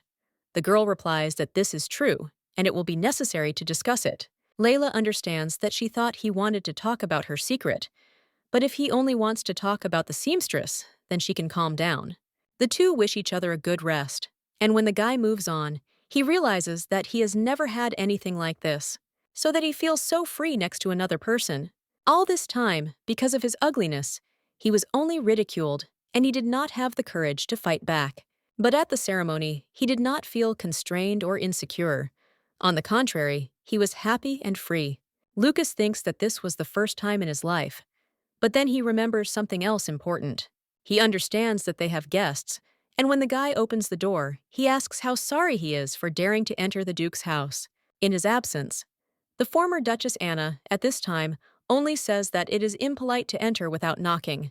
The woman also wonders if she needs permission to see her son, and she sees a guy just arrived and put a woman in her room who hasn't even officially become a duchess. Her out of this room immediately, because she is still the duchess of this hunting mansion, and without any rights to inheritance. At this time, Lucas turns to Michael and asks if it's time for him to do his homework, since he should go and study, to which the boy agrees. The woman says that she is still the mother of the future duke and asks how the guy dares to do such a thing. But the man only replies that he is the owner of this duchy. He also addresses Vincent and Owen, and he orders to search all the servants that this woman brought and let the butler take care of her until tomorrow. The blonde screams in shock, asking her relative if this is too much, and her interlocutor replies that screaming in someone else's house is impolite and very ugly, and let her never call him that because he never considered her his daughter-in-law. The woman clutches her dress and realizes that this is strange because the guy used to be quiet and withdrawn, and now he is a completely different person. The ancient wolf god Lupus with the noble and stately god, even having married a man he did not love, he never betrayed him. Therefore, he did not like betrayal, and he himself could not stand traitors. And he is a descendant of Lupus, the god of love and family. As the boy moves on, he finally sighs. and he understands that this woman came to him at such a time. He also wonders whether the descendants of lupus are born with powers or with a curse. The guy also thinks that he needs to take medicine, because this is the breeding season that is ready to come regularly for the male heirs of God. After which he drinks the medicine and realizes that he urgently needs to drive away the former duchess. Thanks to this medicine, he can restrain himself. So before it's too late, it's necessary to get rid of unnecessary problems. The guy thinks how annoying it is. He also remembers how he recently turned to his mother and apologized. But the woman only told this monster to go away because she was so disgusted to look at it. The young man felt her contempt and hatred, and now he understands that he cannot even resist this. So maybe this lady will hate him because of this too. The main character at this time takes off her jewelry. She understands that, nevertheless, the coming-of-age ceremony went well. The girl looks at one of the hairpins and says that she doesn't even know if it held well. Before the ceremony, Lucas sent her a box with jewelry, and when the butler brought it to the lady, the girl asked if it was really for her. The man replied that yes, the gentleman had ordered the lady to wear it for the coming-of-age ceremony. The main character says that it is very beautiful, and then asks if it is really a hydrangea. Her interlocutor replies that this is true, because the jewelry is shaped like a larynx and can only be worn by members of the imperial family. All the items in this box have such power, and if someone puts on something like this, no one outside the country will be able to treat it carelessly. He also thinks that these decorations will perfectly suit the lady, and the main character thinks, if he wants to say that this way she will not look funny and scary. That's what the lady thought. But at the banquet, the Duke said that his wife would be respected because she would be of imperial blood, and she will also become the Duchess of Montefeltro. The main character understands that the longer she is there, the more she will learn about him, and then she starts thinking about how she should react to this. But at that very moment, someone knocks on the lady's door. Layla asks who is there, and her interlocutor replies that it is Connor, and he came instead of the butler. After which the guy even says that he is coming in, but the main character screams at him to wait. The girl understands that she didn't give permission to come in, so what's going on? But she's already washed off her makeup, after which the girl puts freckles on herself and heads to the door. She wonders who allowed them to open the door without permission. But Connor claims that in place of Master Vincent, he brought the lady servants from whom she must choose someone, and he has little time, so let the lady hurry. The main character thinks about the maids and understands that she can see how they will act in a given situation.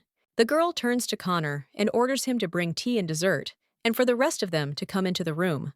The lady realized that she had become so accustomed to Vincent that it was a little awkward.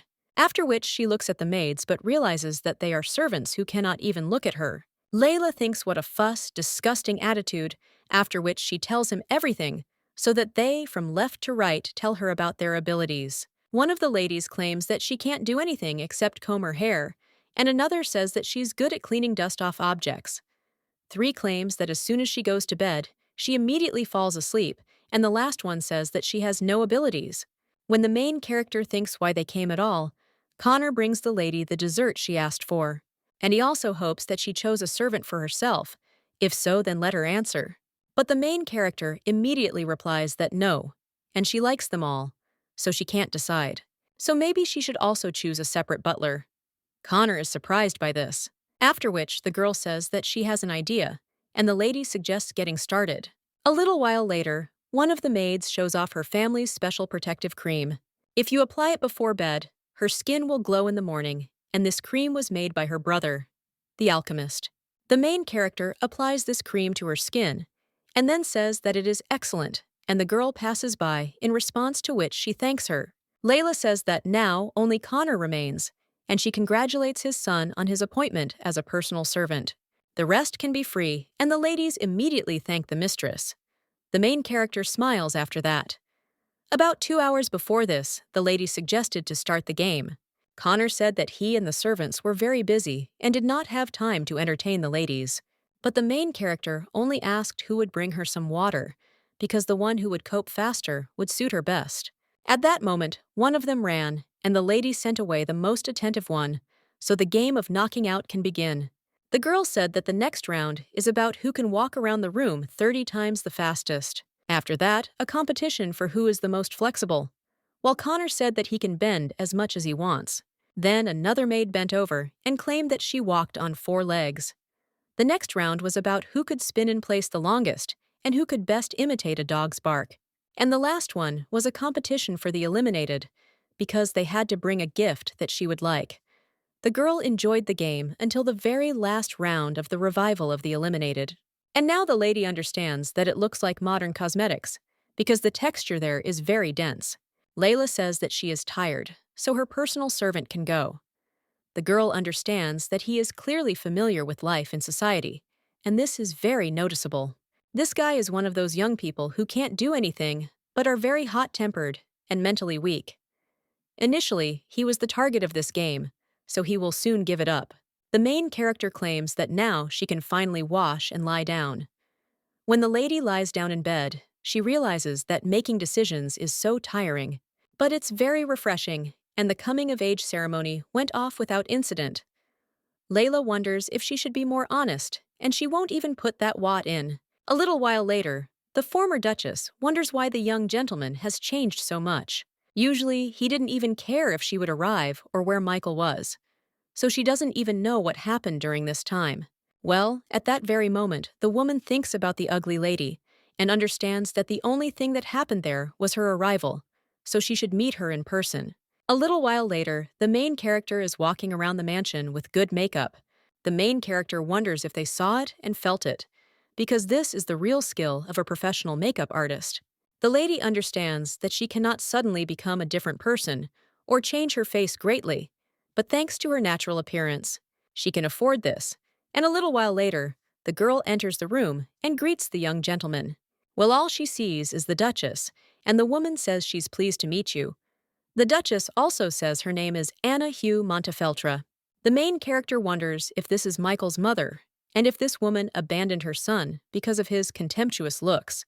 Now the girl says that she is pleased to meet you and claims that her name is Layla El Este, after which the two exchange glances, and the girl realizes that she doesn't know why this woman came, but she can't lose to her. Layla says that the young gentleman is finally in a good mood, and the boy replies that he is, and also adds that the lady is ugly.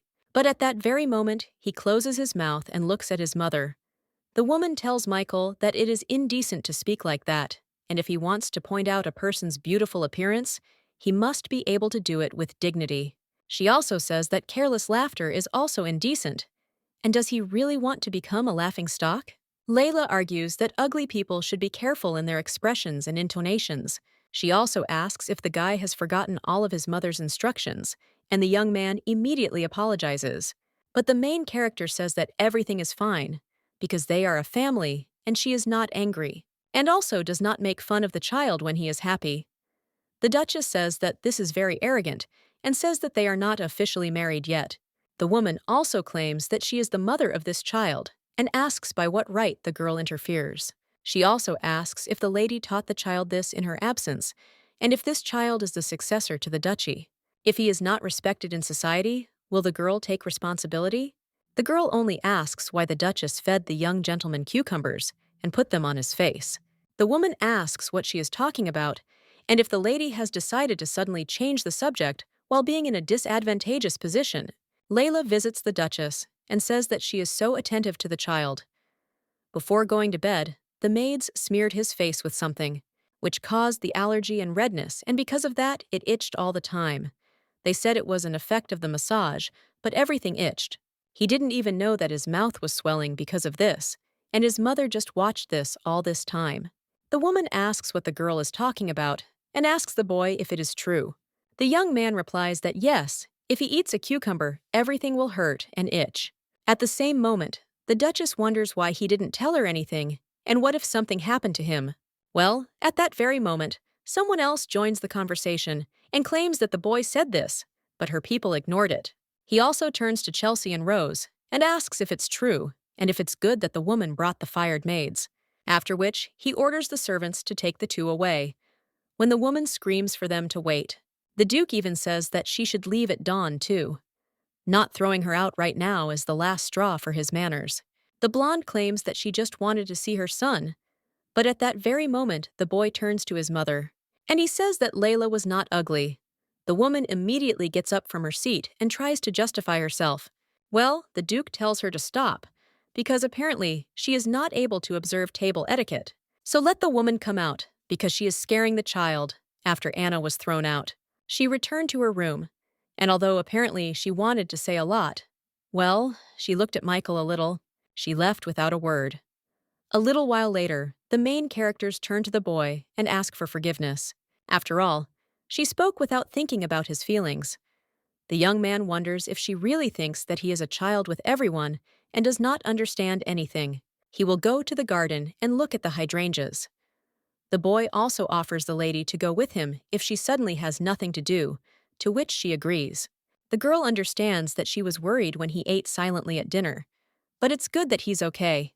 The boy says a little while later that the lady looks a little different today, and she looks like that time. Layla replies that she too has decided to gather courage like the young master. Michael asks if she is talking about courage, and the girl replies that yes, he is very brave. He studies and plays sports every day, and such a young guy is already busy like a real baron. At this time, the young man suggests that she better tell why her uncle is sick and what happened. The main character replies that she doesn't even know and nothing like that happened. Layla understands that you are against this woman. He also went on vacation. The girl remembers how he asked for forgiveness because he was not feeling well, so they would see each other tomorrow. And now the lady tells the boy not to worry about it because she will go and visit him later. The boy thanks the lady but says that he would like his eyes to be green like his uncle's or blue like hers. Layla asks why, and the young man answers something because he doesn't like the color of his eyes. When he looks in the mirror, it seems to him that he looks pathetic. The main character recalls how the boy's mother said that careless laughter was also indecent and asked if he wanted to become a laughing stock. The young man says that he doesn't want to deal with these people. He doesn't like pink and similar colors. But the main character at the same moment says that she likes the color of his eyes, and she really likes the color pink. The Baron once wore a pink shirt, and it suited him. Let's ask if it's true, and the ladies answer that it is, and he should try one on too. The boy is a little embarrassed by this, but agrees. He also asks his motherland why she keeps changing her face, and whether she is definitely not a witch. Layla says that he calls her ugly again, and then asks if he likes her face, to which he replies that he does. The girl understands that he is so serious and thanks him. The young man replies that it is nothing, after which he gets up from his place and says that he will go into the house because he needs to read and go to bed. The main character invites him to go together, but the guy just looks at her silently. He also says that he can go alone, but he will go with her because she doesn't even have a personal maid yet. A little while later, the main character is in an interesting place. Layla realizes that she could not sleep and decided to take a walk. But in the end, she found a place that she hadn't even guessed about, and the girl wondered if cleaning was really going on there. Layla remembers the prince's look, and also Lucas's real face. She also thinks about meeting the Baroness. The girl understands that so much has happened in such a short period of time, but she can't even sleep peacefully because of these thoughts. Or it could be because she slept during the day. After which the girl goes to one of the trees and thinks what kind of species it is. The lady notices his pleasant aroma, but when she is about to return to her room, she realizes that she does not know the way at all, and she really needs to find an extra maid. But at that very moment, the lady hears someone screaming that this is a stupid girl. This girl screams again. Is it really necessary to listen, grabbing onto this, and won't she put this thing? But the girl asks why she should clean there alone, and you tell them to stop bothering her. One of the maids says that since she is neither beautiful nor has any origins, she should listen carefully. And the other asks if the girl really looked at the Baron's ugly wife and thinks that she will succeed in something. Their interlocutor suggests that they stop talking like that because the lady is a baroness and let them observe subordination, and also think better about the fact that the young gentleman is carrying snacks. One of the women wonders who she is to tell her the young gentleman always. The main character at this time understands that, although they are discussing her, maybe it is worth intervening, after which she keeps asking him what kind of noise is going on there, which makes the maids go into shock. They immediately scream, "Is this really the Baroness?" And the main character says that she has, "My ears are burning, and I wonder what they are doing there instead of working."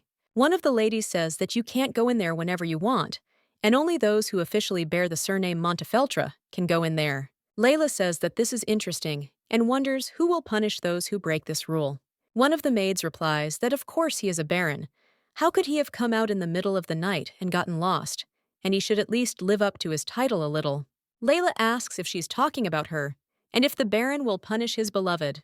After which, the woman keeps offering to talk about it, because the front door is wide open, and instead of cleaning, they are doing something incomprehensible. Also tell her about the rules, and the lady says that they need to be punished. The woman also tells them to give their names. But at the same moment, one of the maids screams that Jessie is always lazy at work, and she already received a warning. The main character wonders if they really think everyone is a fool. She also wonders how she can beg in such a shabby state. Jessie immediately apologizes and says that she fell by accident. Layla understands that she will look after this girl since she does not want to work. She also says that it's enough and she will punish this girl, so let the others leave and I will run away from you at the same moment. The main character asks if they didn't even say goodbye, and then turns to Jessie and tells the girl to follow her, to which she agrees. A little while later, the maid is already sitting in front of the mistress, and the main character is wondering why she is frozen there and whether she will eat her. Jessie says no and claims that she will accept any punishment. Well, usually she can't go up to the third floor. Layla says that she brought the girl there, so it's not a problem, and let her turn in this direction because she needs to apply the medicine. Jessie asks if the mistress is talking about medicine, and when the main character applies it, the maid says that she will cut herself off. Layla claims that she brought the girl there for two reasons. One is to heal her wounds, and the second, after which the main character asks if Jessie wants to be her personal servant. Layla understands that Jessie rejected her offer, and the girl said that this part is for her, but she will probably refuse. She is a low-class servant and has no rights. The main character said that, okay, and she can go and rest for today. The girl also handed the maid something and said that if you put this napkin in water, bubbles will appear in it. This requires thoroughly washing the face and then gently drying it with a towel. After that, let the girl apply the cream, and if the skin is damaged, then it is better to apply this ointment not with your hands, but with a towel using patting movements. Let her also not forget to do this every day before going to bed, and the girl thanks the lady and also says that she will remember this. When she leaves, she asks for forgiveness and says that it is very late and also wishes the lady good night. Layla understands that even if the girl is of a lower class, she will soon rise and they will see each other soon. The main character realizes that she has already given away all the cosmetics, and maybe she should ask the Duke. But the girl understands that in any case, everything in her cosmetic bag is constantly renewed, and she can even open a business with it. Layla wonders how Lucas is feeling in general, since he was so cheerful. But he returned to his previous state, and he feels so bad that the lady thinks that she could help somehow. The girl seems to get to know him more and more, and they become closer. Well, she would like to get to know him better. A little while later, the lady goes to the Duke's room, but realizes that the path to his room is not easy. On the way, she meets Anna, and the woman says that she would like to talk to the lady for a while. Layla wonders what kind of meeting this is so early in the morning. The Duchess tells the butler to bring them tea into the living room, to which he agrees. And the main character realizes that she hasn't even answered yet. After this, the blonde tells the lady to follow her, and the main character understands that if she is going to be rude again, she will not sit quietly. A little while later, the woman asks the others to leave, but the Turkish one apologizes and says that it is impossible. The blonde claims that if he is worried, he can stand right outside the door and also report to his master if necessary. The main character thinks what this woman is going to say and says that she is not going to do what he is thinking about. Layla tells Vincent that everything is fine, and the man says that if the lady thinks so, he will wait outside the door. At this time, the blonde says that what she and Michael told her yesterday tormented her all night, and it was offensive. The girl asks if the lady passed, because she is angry and wants to pull out her hair. The woman replies that she would like to, but the main character says that she won't. After which, the blonde claims that she came for answers to some questions, and Layla asks if she wants answers from her. Anna replies that yes, and she wants to hear them from the ugly woman after the chip. The girl thinks how annoying it is. The woman says that a person should be beautiful, and if this is not the case, he will be despised. Leaving the child with the maids and looking for the mistress is logical. The woman says that it was strange. After all, the child uses obscene language and laughs absurdly. The young man behaved so indecently, but looked happy. When she heard his words about the lady, he seemed like a different person to her. Michael usually always looked at the floor, and he looked into her eyes for the first time. The woman remembered this look all night and could not sleep. She decided to meet the lady, even though she knew that she would not be happy about it. The main character at this time says that apparently she regrets it. Every child deserves to grow up with love, and Michael deserves it too. But when the woman wants to say something else, the butler comes into the room and asks for forgiveness. For the carriage of the lady has arrived. The Duke has prepared a carriage for her servants and baggage, so let her get ready and leave. The main character gets up from her seat and says that she will go. Layla realizes that this woman was not as rude as she expected. Well, the lady is still so tired, and the Duke will probably meet with her before leaving, and the young gentleman is in the midst of his studies, so she will also go and rest a little. The girl thinks that she misses these two. A little while later, she comes to the Duke's office and asks if he called her. The man replies that yes and wishes her a good day, but to live like that, the wind chases after being late. The conversation with that woman dragged on. The lady realizes that today he is wearing green, and it suits his eyes so well. The guy himself is handsome and has pretty good taste, so she can't take her eyes off him. The guy says that she is looking at him with a special look again, but usually she didn't even want to make eye contact because of his ugliness. Layla asks what he is talking about, because his face type is completely to her taste. The guy just smiles after this, and the main character wonders why he's laughing, because it's the pure truth. The man replies that he is hearing this for the first time, and that the lady has unusual tastes, and he wonders if that is why she wears such makeup. The main character just smiles awkwardly and replies that, of course. The Duke says that she must have changed her mind since she is gradually opening up, but she is not completely frank yet. Layla understands that he himself did not even say what he was sick from. Well, since he doesn't want to talk, there's nothing to be done, and the lady says that they are only spouses by contract. The Duke asks if this is true, but the main character is interested in what he said, after which the guy touches her on the cheek and repeats whether this is really so. The main character replies that probably, but wonders what the guy is talking about. When the Duke is about to say something else, the girl just closes her eyes, but he pinches her cheek and says that she stretches so well. Lucas claims that the number of freckles has decreased again, and his skin feels like pudding, so he apologizes. The guy asks what she costs, offers her to sit down and talk, to which the lady agrees and understands that her heart sank into her heels. The young man also claims that he heard the lady was meeting with candidates for the role of personal servant and is interested in whether she found a suitable person. The girl replies that yes, but she is not one of the applicants. The lady wants to hire a girl named Jessie, and she is not supposed to go up to the third floor. The Duke says that since the lady chose her, this can be fixed, and he will talk to Owen. The main character thanks him and says that if it is not too much trouble, will he help her find some small glass jars because she wants to try something?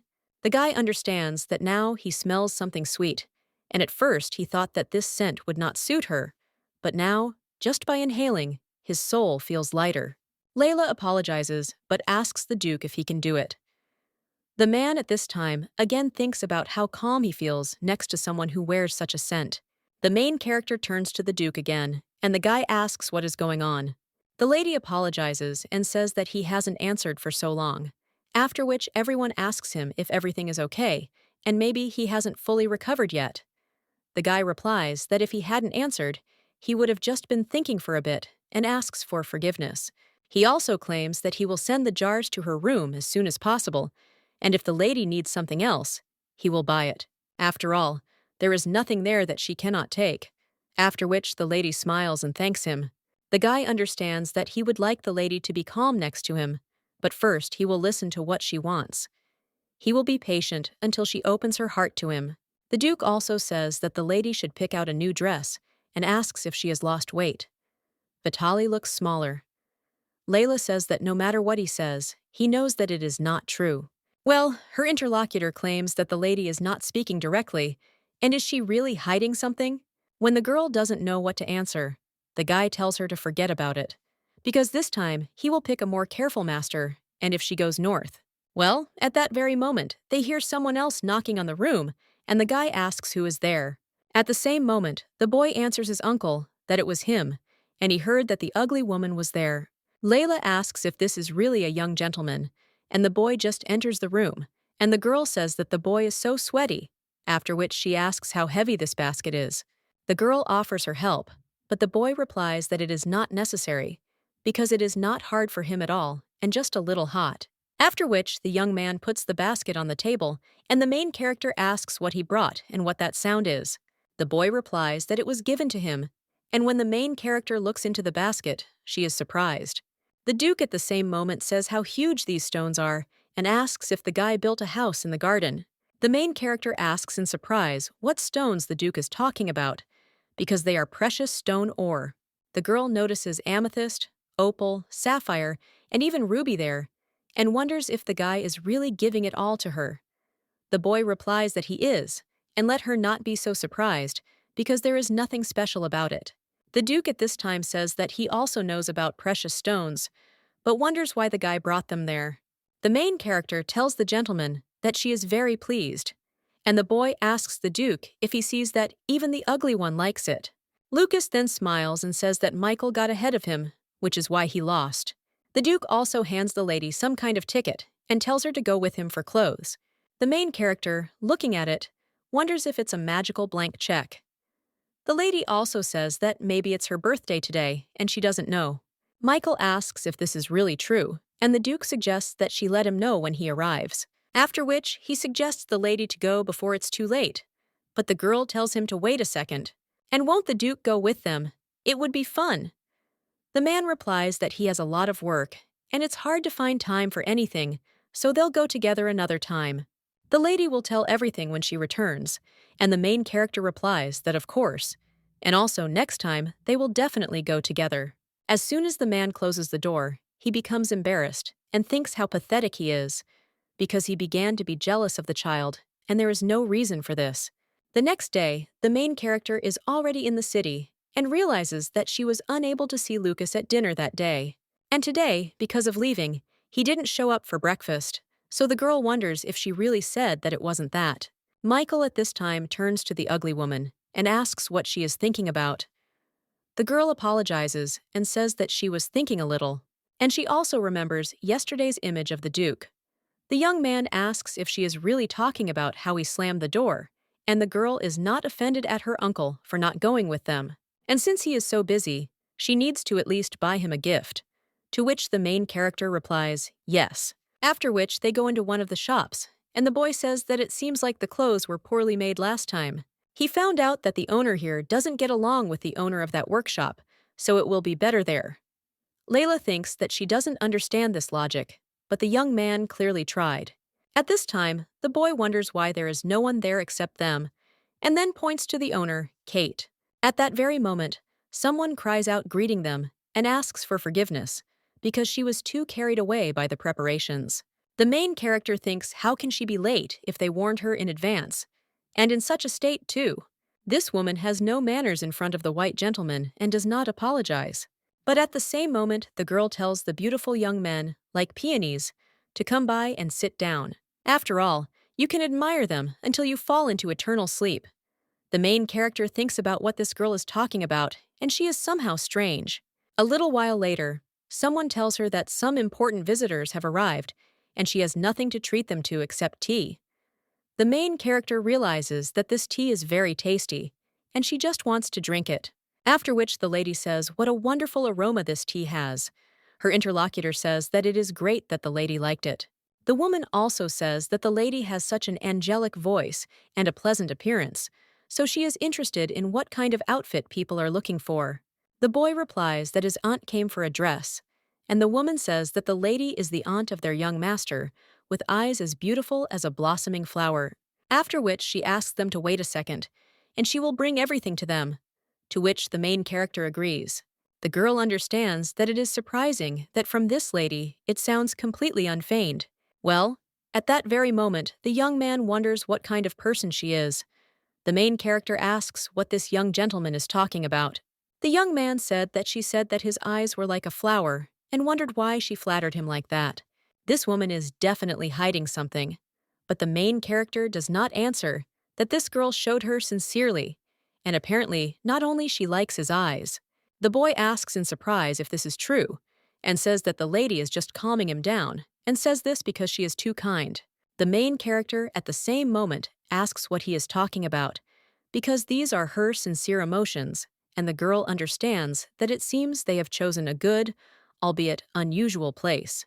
At the same moment, someone apologizes for interrupting this wonderful cooing of two birds. Layla realizes that she can't get used to her manner of speech, and the woman at that very moment presents her dresses and says that they were all made by her personally, and she will show them each one. Layla wonders if she is really demonstrating a dress on a hanger, and this is a modern method, and also very convenient, but it turns out that she is doing this because of the lack of employees. The lady with red hair at this time says that maybe she should introduce herself first, and Layla replies that yes. The woman claims that her name is Kate, and she makes outfits that can best highlight her natural charm and brighten up gray everyday life. The girl presents her first dress, and the main character realizes that she hasn't felt so calm for a long time. Although society seems to be obsessed with aristocrats, everyone she met, regardless of their position, considered it their duty to insult her. One of the ladies asked how it was possible to show up at the imperial ball dressed like that, and maybe she should be stopped. Her face looks even more ugly, and one of the maids said that if you think about it, then first the lady should take care of herself. Someone else said that freaks get along well with each other. Since childhood, the girl grew up under contemptuous glances. If you complain to Lucas about rude maids, he will probably punish them and throw them out. The decision is already close, but in this country, everyone is like this, and the girl is wondering if it is possible to punish and expel everyone. Even if you get angry, it's revenge. Such moments are always sad. The woman at this time says that this dress is made so that it looks good from the front and is comfortable in the waist. Layla thinks that it's good that there are still such people, and the girl says that she liked this one the most, so she will choose him. The woman says what an honor it is and asks if she can help the lady try it on, to which the girl replies that everything is fine and she can handle it herself. The woman says it's so exciting when lovely visitors like something. Layla says that she is glad to see good clothes there and thinks that it is a little unusual, but it seems that this girl does not judge people by their appearance at all. She can find her charm in everyone, and the main characters are so glad that they met. A little while later, the girl puts on the dress and asks if it suits her. Layla realizes that she has finally put on a dress to her taste, and even without a corset, and it is very comfortable. But at that very moment, her interlocutor falls and screams to the mistress. The main character is a little surprised by this, and her interlocutor says that it is really wonderful. Layla claims that she understood her, suggests the lady to be careful with her knees. Michael also says that it is very beautiful. The main character thanks for the young gentleman and says that I also really like it. The young man at the same moment claims that they are taking all their dresses, which surprises the girl. The main character asks the young gentleman what he is talking about, and of course she likes all these dresses. But why spend so much money? The boy asks what she is talking about, because he will buy all this with his pocket money, because his uncle says that it will be just enough to buy a shop. Layla wonders if he's talking about a whole shop. The lady with red hair says that the possibilities of aristocrats are incredible. She never even dreamed of such a thing. The main character thanks Michael, but says that she needs to spend her pocket money more rationally. The girl thinks that she understands everything, but adults should know it well. The lady also says that later, he may want to buy something more expensive, or he may need the money for more useful things. After all, these are his savings. Well, the boy says that at home, all he does is study, so he has nowhere to spend his money, and he doesn't even know what to spend it on. Layla says that he is always so busy with his studies, and the young man replies that his uncle says the same thing, and that it's fine for him. That's why he doesn't feel sorry to spend all this money, and he's glad that he can give something to the lady. The main character at the same moment thinks what an angel he is, and the other lady agrees with him, after which the two address the young gentleman at the same time. The child with red hair says that everything is fine because she will give him the cheaper dress, But the main character replies that it is not necessary because she worked so hard on the dresses and should receive the full amount for them. The girl understands that nothing can be done, and she needs to put everything or nothing on the line. And then she says that she has money too, so let her carry all the dresses. People understand that in any case, everything will come back to her thanks to her cosmetics business. The girl says that they will spend everything, and in her thoughts, thanks Lucas for the check. The girl asks the young gentleman if he has any shoes and offers to look. A little while later, they are already heading back, and the main character says that today was so much fun. The boy can barely breathe and replies that yes, after which the main character asks him to come to his senses. The young man says that of course it was fun, but he is very tired, and the girl says that you always have to pay for entertainment. After much deliberation, they decided to try on only what they wanted to wear right away, and just take the rest with them. It's great that Kate has her own vision even for boys' clothes. At this time, the young man turns to the ugly woman and says that next time they should definitely take their uncle with them, to which the girl replies that they will do so. Layla understands that the boy is definitely an angel fallen from heaven. Lucas thinks that he cannot fall into eternal sleep alone, and they will suffer together. At this time, the girl also asks how long the guy will call her ugly, since she has a name, Layla. The boy replies that he knows this, but when he is about to call her ugly again, he corrects himself and calls the girl Layla, after which he tells his lady to call him by name too, to which she agrees. The boy is lying in bed, and the main character realizes that after putting Michael to bed before washing herself, she went out into the hallway. But now someone is pressing her to the bed, and the main character in shock asks the gentleman what he is doing. The lady thinks, how did this even happen? A little while later, the two of them are sitting on the bed, and the lady realizes that she hadn't thought about anything like that at all. The girl just wanted to drop off the gift before going to wash up, but all this because of its aroma. Shortly before entering the room, the lady wondered if the Duke was still asleep, and then asked if he was there. The main character wondered if he had fallen asleep, and maybe he was still feeling unwell, so she needed to check in tomorrow morning. Tomorrow, she will give the gift and confess how much they spent. But at that moment, people felt some smell and realized that it seemed to be coming from his room. The girl, as if possessed, opened the door and entered and approached him while he was sleeping. But when the lady wanted to touch him, the guy grabbed her hand and asked who it was. The girl understands that she does not know how she did not fall into eternal sleep at night because she was mistaken for an assassin. After that, he did not say a word, and maybe he is angry because of her sudden visit, and he looks bad. The lady also thinks what to do, because all that remains is to beg for forgiveness and bow her head. The girl turns to the gentleman, but when he turns to her, the lady immediately offers him to speak, and the guy thinks why she is so surprised. The Duke says that he understands that it must have been scary and awkward to be caught and laid down, and also by a man who breathed like a wild animal. He will understand if the lady no longer wants to see him, but the main character at the same moment screams that no and asks what he is talking about. The girl also apologizes and says that she scared him, and she wouldn't have come if she knew that he was sleeping. It's just that she and Michael, that is, the young gentleman, bought her a gift for him and spent much more than they expected, so she wanted to report it personally, and she got scared, seeing that the gentleman was not feeling well and his face was red. The girl apologizes for disturbing his rest, but says that she would never have thought of such a thing seeing his weak side. After this, the guy tells her to wait, and most importantly, that the lady should not be offended and that she did not interfere at all, because everything was the other way around and he had a nightmare. Layla asks what kind of nightmare it is, and the man replies that he forgot as soon as he saw her, and now he is as if in a dream. The guy asks if she and her voice are not a dream, to which the lady replies that it seems not, after which the Duke embraces her and offers to stay like this for a little while longer. The man understands that he is even hiding his egoism and trying to draw a line. He can no longer resist his tenderness. The main character at this time says that it is good, and she will stay with him until he falls asleep. The man understands that he never behaved like this, even when he was a child younger than Michael. He also asks if the lady will stay with him for the night, which surprises her, and then she gets up. The girl says that not yet, and now she will bring the cleanser. After this, the guy understands that makeup needs to be removed before going to bed, and that this girl really is unpredictable. The next morning, the Duke wakes up to someone knocking on his room and asking what is going on. The main character asks who came there early in the morning, and the man suggests that the lady sleep some more, because he will figure it out. He also goes to the door and asks if it is the butler, but he asked not to wake him up at this hour.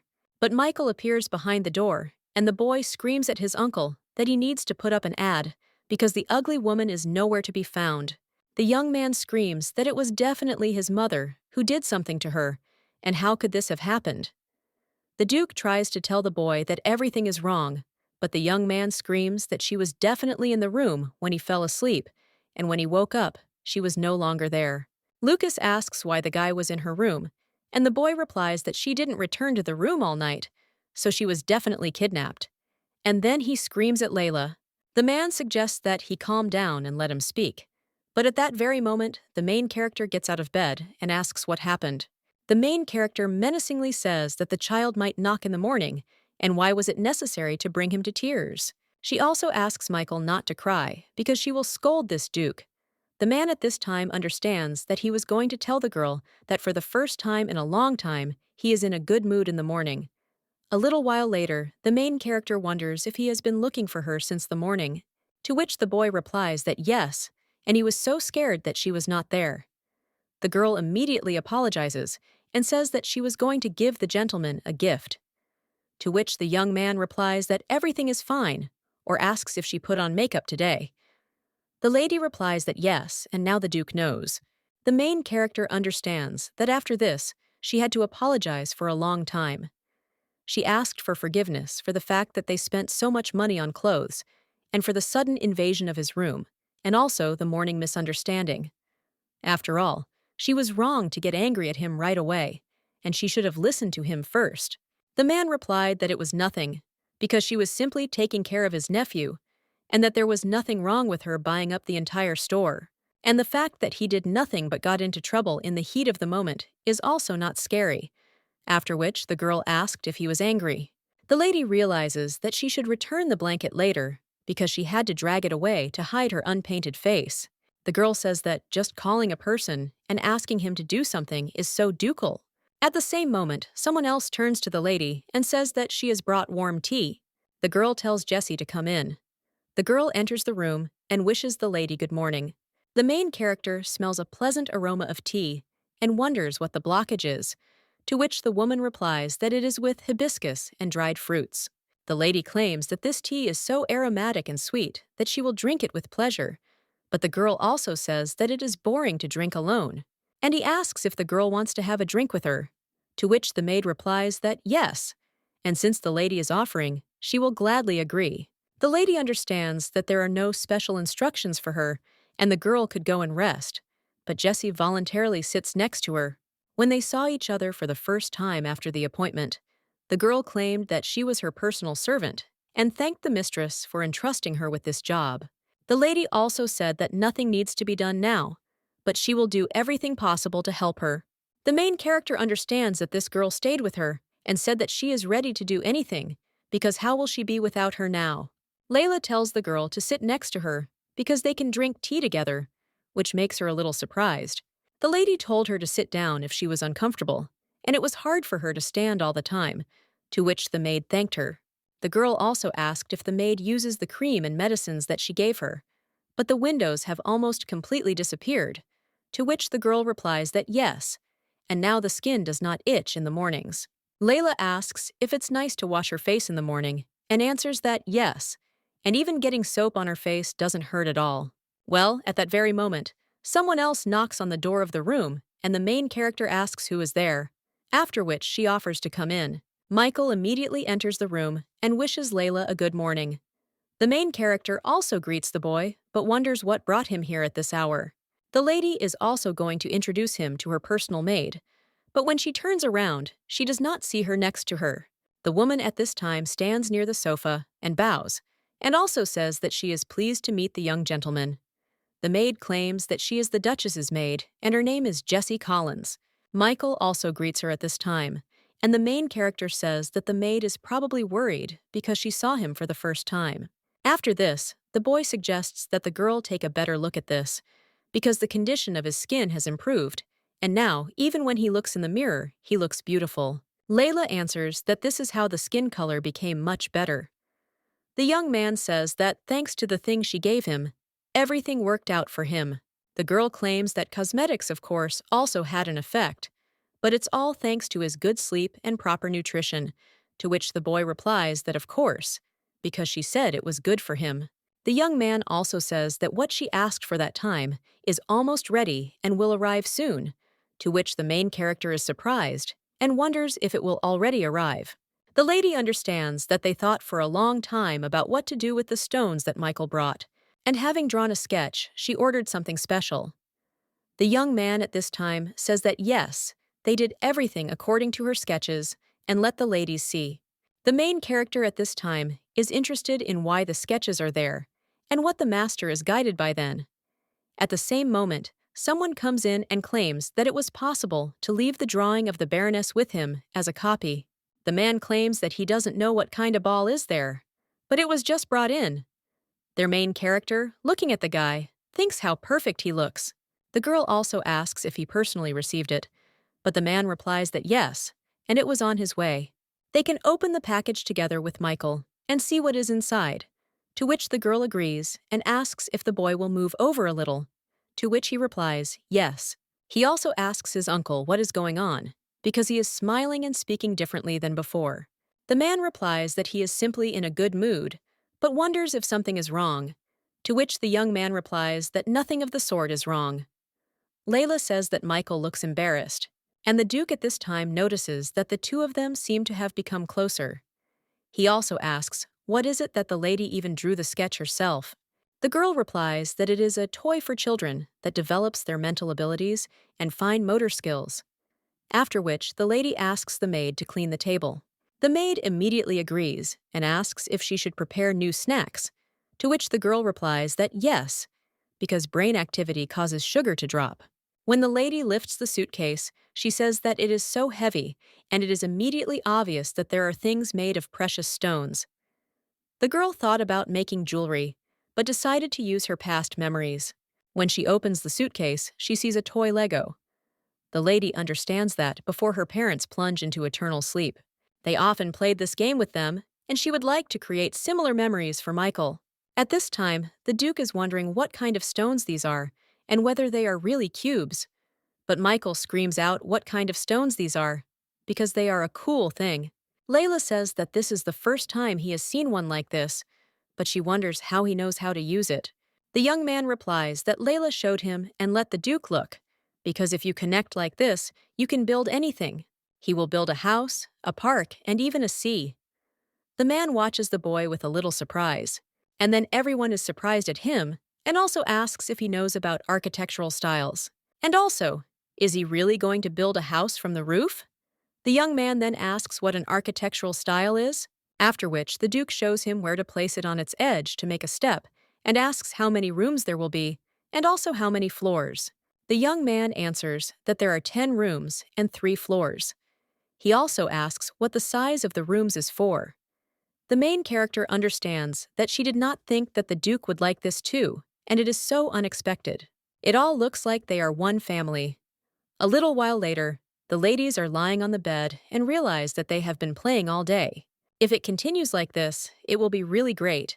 This is a contract marriage, so it will inevitably end, but it is so similar to that happy time when my parents were around. After which, the lady almost cries, but at the same moment she gets up and screams, "Why cry?"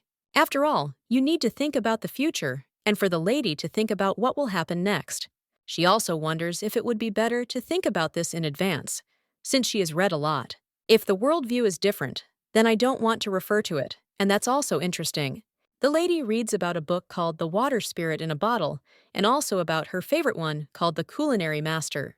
But then the lady also notices the page where she wrote about other works, and thinks, why is this story there? It says that the story did not end with this, and the keyword return appeared in the description. The main character is shocked and wonders what this is, but at that very moment she finds herself in another place. Someone screams that this cannot be, because he needs to meet the young lady, and the woman who belonged to him has returned. Another guy asks if he uses a scent that is forbidden, and the main character wonders if it is really Heinrich and Theobald. Henry cries out that Yune said so, and when he approached Her Highness, this sweet aroma simply drove him crazy. The main character is shocked and thinks what she will answer. She definitely looked at the diary in her room, but at that moment, two guys turn to her.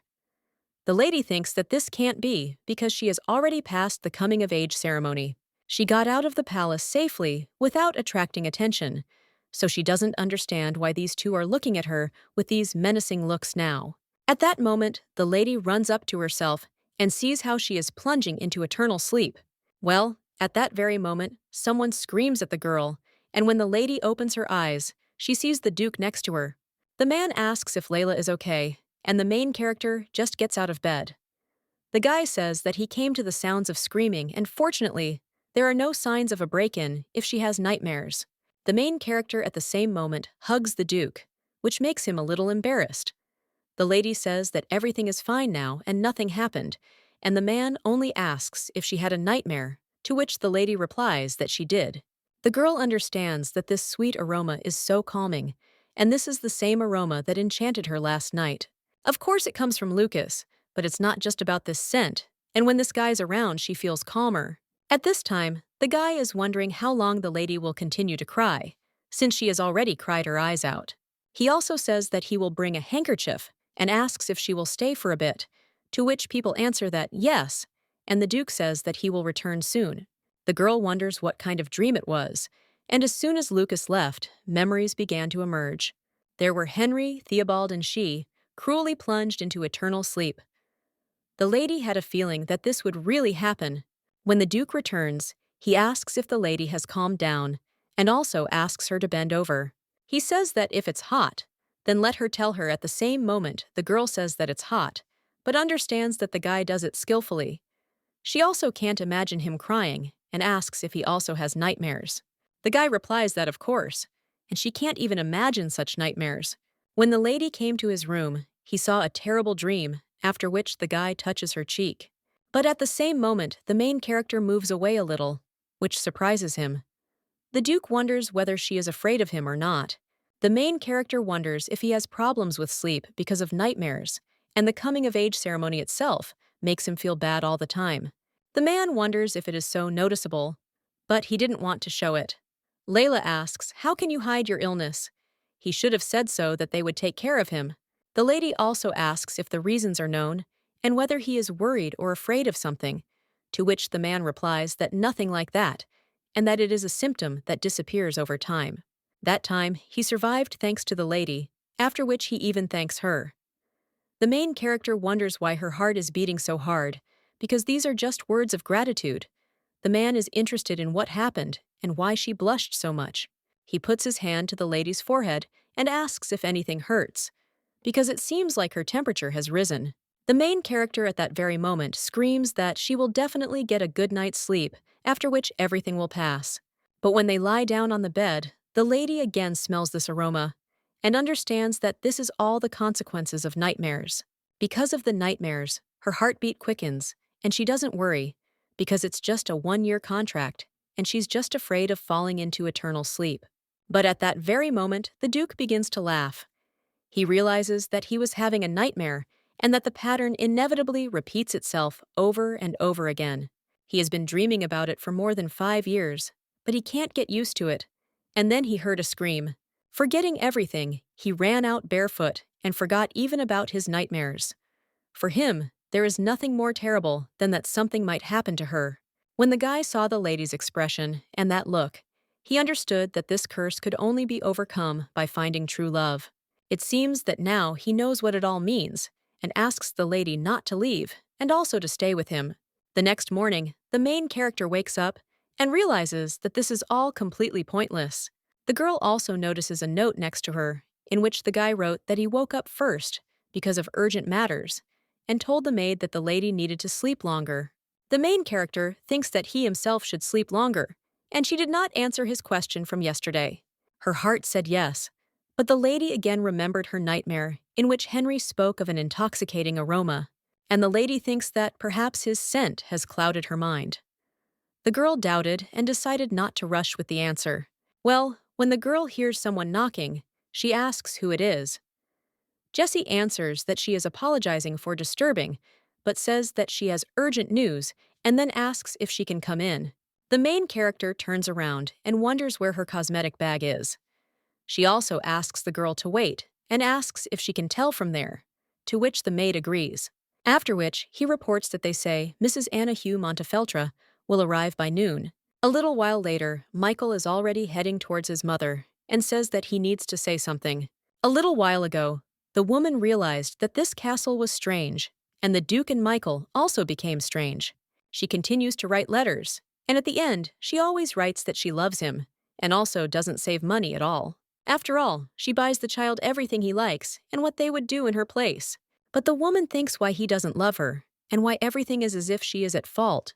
In the morning, Anna understands that she cannot stay there because she is simply going crazy, and it doesn't matter whether it's the Duke or her son who doesn't even love her. Well, she doesn't need anyone, so let these freaks live happily with each other. She doesn't need anyone, so she needs to prepare for her return. But when the boy turned to his mother and said that he needed to say something, the woman asked if the butler could step away for a while, to which he replied that of course he could, but asked her to understand that he could not leave them for long. The woman said that apparently her son didn't just come to say goodbye, and the boy replied that he did. After all, he asked her never to return there again when she left. The main character was around the corner at that time. She understood that Michael went to meet the lady alone, and how could that be? She would like to stand next to him and at least hold the guy's hand. Well, the main character understands that he didn't invite her, and she will go out if she thinks it's necessary. At this time, Anna wonders if the guy really hates his mother so much that he doesn't want to see her anymore. The boy replies that he hates her and has never gone against her before because he felt guilty. He will never be the son she wanted, and he is used to being hated. But now he sees the other side. He finds it hard to endure ridicule and to face other people's views. He was afraid of people and hated himself, so he could only endure. But he still didn't say anything to her because he was afraid and knew that his mother would say that since he wasn't handsome enough, he should just endure. But now he is not afraid because now he is loved, and she only hated him.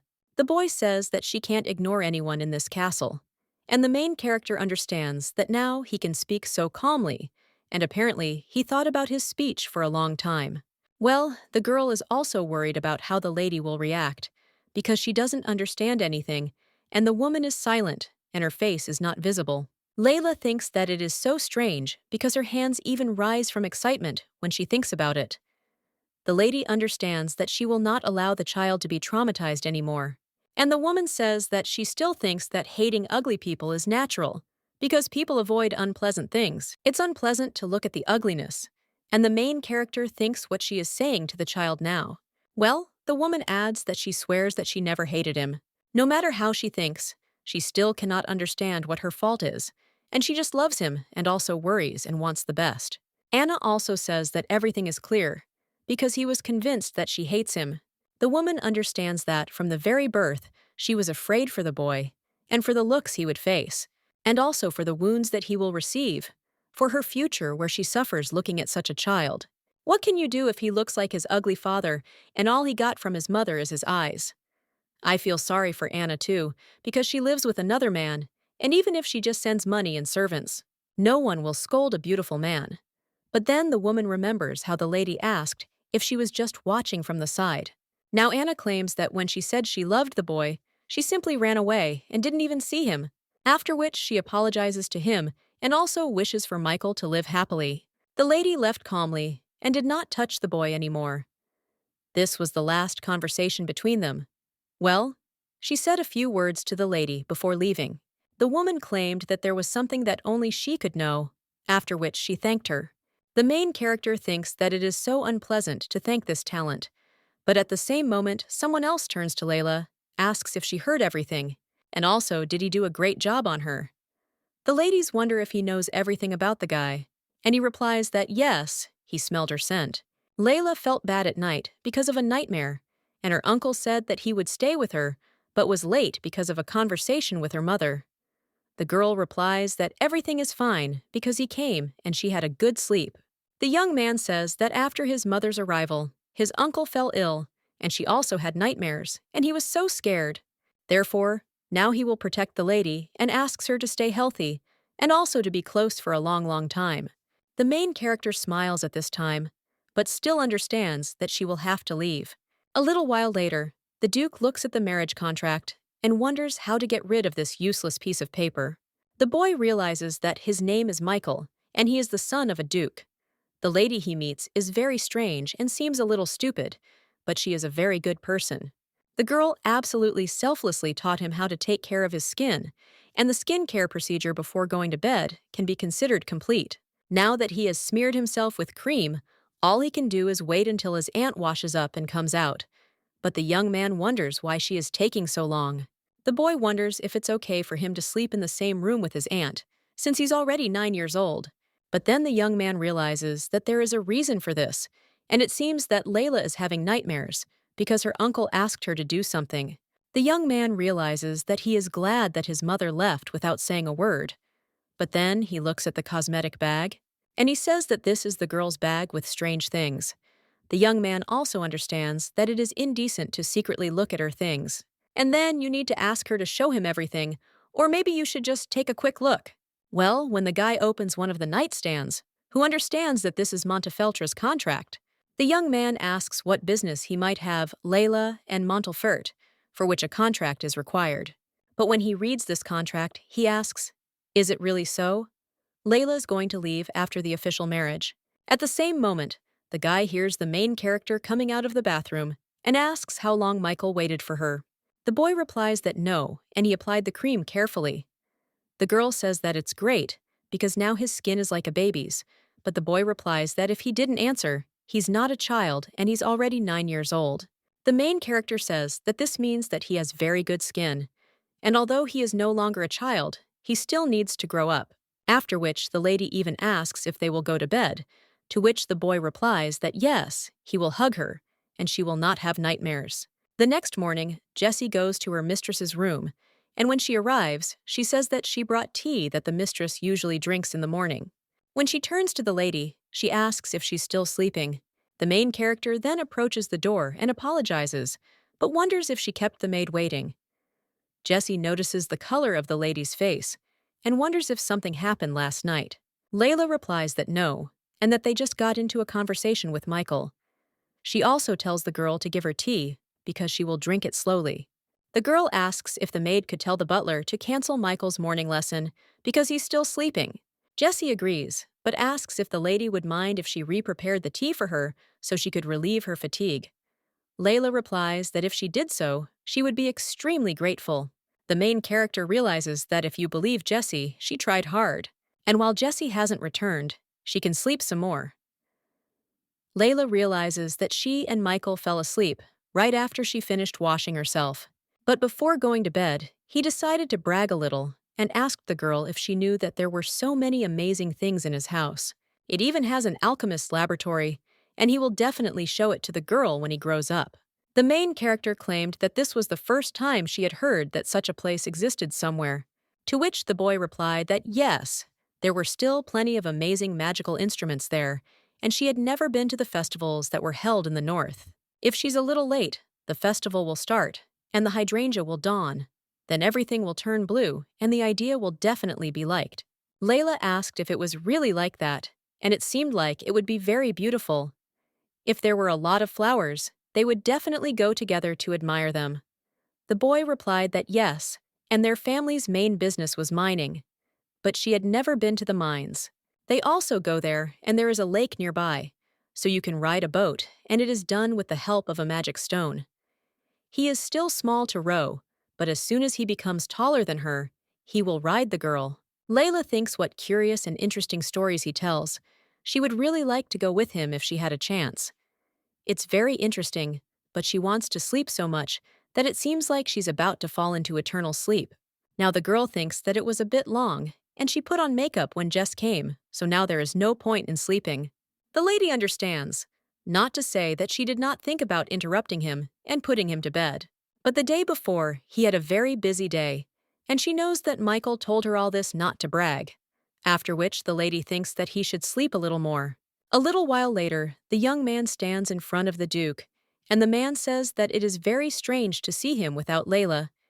His interlocutor replies that it does not matter, and he needs to talk to Lucas. Seriously, he then tells Owen that he wants to talk to his nephew a little, so let the man sort out what they brought. To which he agrees. A short time later, the two are sitting opposite each other, and the young man hands the man a contract. The Duke asks why he has this contract, and the young man immediately screams, "How can his uncle do this to Layla?" The man asks what he is talking about. The young man screams, "Why is he talking, and let him not push away? Because how could he bind Layla with this vile contract?"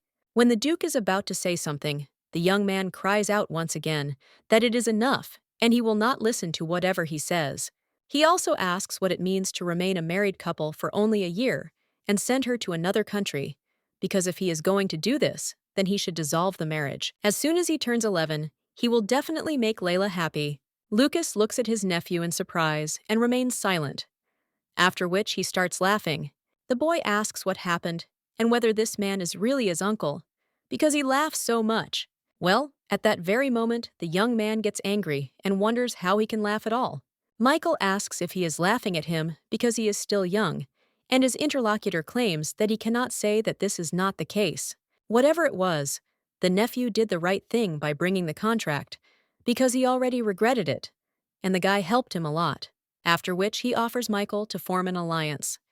The young man asks what he is talking about, and the man replies that this is an alliance that will allow them to avoid Layla's departure. The boy calms down after this and asks if he is using some kind of dirty trick. Been acting like a completely different person lately. Then Michael says okay and asks what he should do. Lucas replies that it's nice to deal with him. There is no need to do anything special, and first let him give him this contract, and also keep it a secret from his aunt. He asks if the boy can handle it, to which he replies that of course he can, but wonders what his uncle will do. The man replies that it is not so important, and the young man asks what he is talking about, to which he replies that the child should not know about it. Michael then says that if he tries to do something suspicious, he will not leave him alone, and wonders if the guy really decided to threaten him.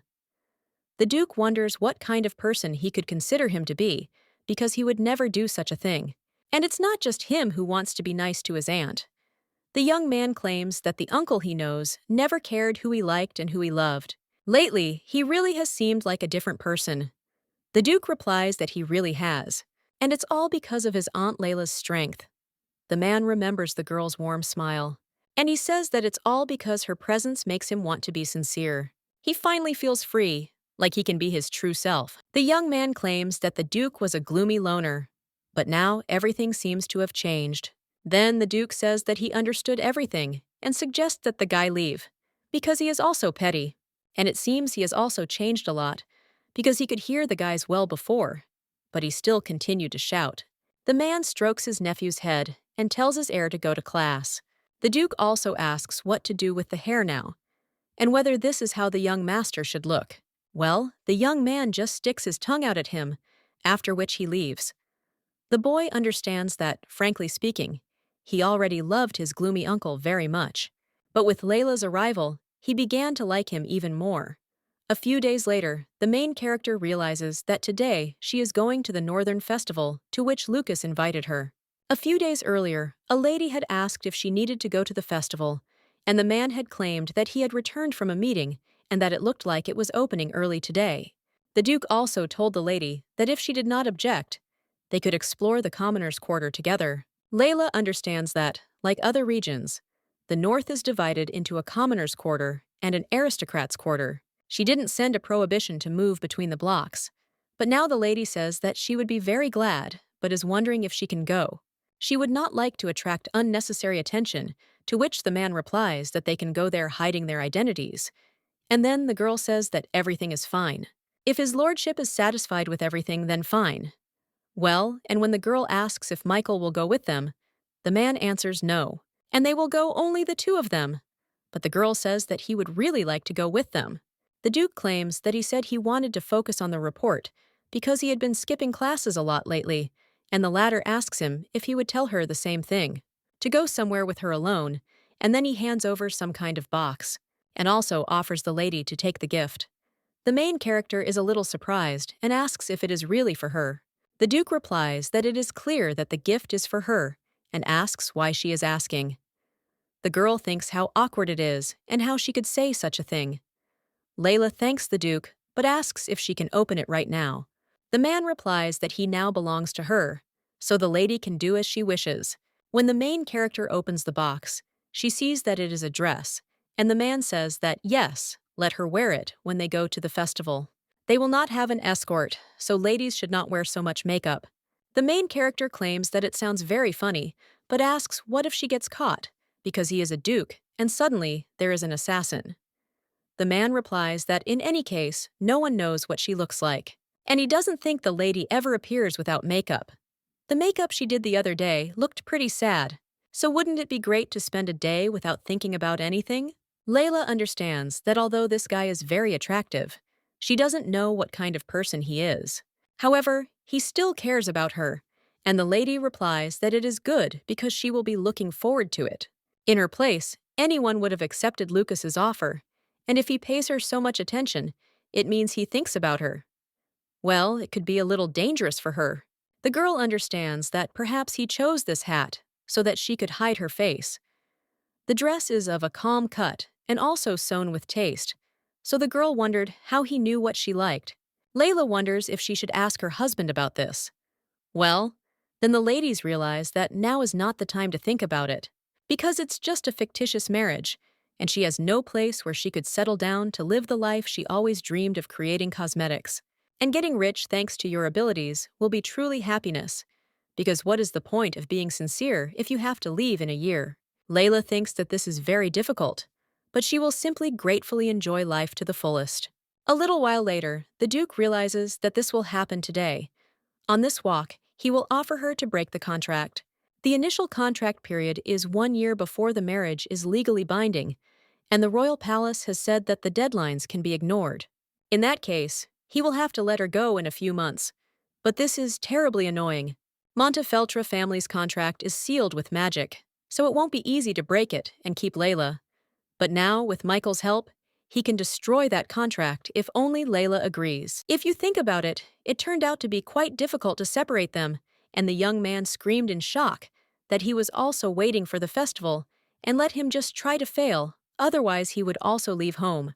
The Duke understands that this guy, and he can no longer imagine their lives without her. He took care of a dress that would make your eyes shine and found a place where you could have fun. But he still doesn't know what's in her heart, and it would be great if their thoughts coincided. Charlotte is sitting with the prince at this time, and one of the ladies turns to him and asks if the gentleman knows what perfume she used today. Green grapes is in fashion lately, and if the gentleman doesn't mind. But at that moment, Charlotte interrupts the girl and says that Mr. Theobald doesn't really like the smell of fruit. Lady Arius turns to Charlotte a little angrily, but then asks His Highness how he likes the smell of flowers. They were developed by a royal perfumer, and this scent is obtained from lilac flowers. The girl asks me if he has been having strange dreams lately, because there is a rumor that the scent of radiance promotes deep sleep. The man realizes that for the last few days, a woman has been appearing in his dreams. Looking back at the call, he sees a nymph with fluttering light purple hair and the scent of lilac emanating from them. He wants to answer this call and hug her, but it is impossible because she does not want it. The girl is ready to take any man by the hand, but not him, because he trampled her, tied her up, and imprisoned her. He even tried to put her into eternal sleep, but as soon as he let go of her hand, Henry called out to her. The man cried out to Milady. Hadn't she used the forbidden incense of delusion, and every time he approached the crown prince, he drove him crazy with his sweet aroma. The prince understands that it is unlikely that she used low-grade incense, a delusion, but he is intoxicated by the aroma that emanates from her. When the lady asks His Highness again if he liked the perfume, someone else approaches them and asks the crown prince if there will be hunting competitions in the fall. The venue was a forest belonging to the imperial family, and the guy asked if he should send an invitation. The brunette replies that he didn't even think about changing anything, and that the venue and the invitation have remained the same for quite a long time. Charlotte says that the imperial family's forests provide ample space for hunting and tournaments. But what about making changes to the guest list? The man asks what she is proposing. After which, the lady says that maybe it's worth inviting the ugly family. After all, isn't a royal invitation enough for the Montefelter family? At this time, the man realizes that if you think about it, the girl from this family seems somewhat similar to the nymph from his dream. Well, he also thinks, what kind of nonsense is this? Because she is so ugly that he does not even understand how she can live. It must be just a coincidence, because they just have similar hair and eye color.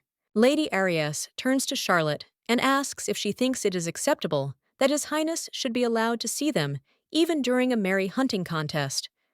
The man replies that it should be merry, so they should invite the duchy as well. His interlocutor turns to the gentleman with some surprise, but he claims that he is bored with everything and, as the lady told him, he should bring something new to their entertainment. He doesn't like the haughty look this girl gives him, and he thinks how they will play with them. The main character is in the city at this time and says that it is so beautiful. The lady asks if there is a similar flowering tree in the Duke's greenhouse. The man replies that the tree in his greenhouse has not yet blossomed, and it is called a jacaranda. It is a flowering tree and is the personification of summer in the north. He likes jacaranda more than hydrangea. He heard that, in the language of flowers, it means bright happiness. After which, the guy puts a few flowers behind the fly's ear, and she says that they suit her very well. The main character is only embarrassed by this, and realizes that if you look up, it looks like the sky.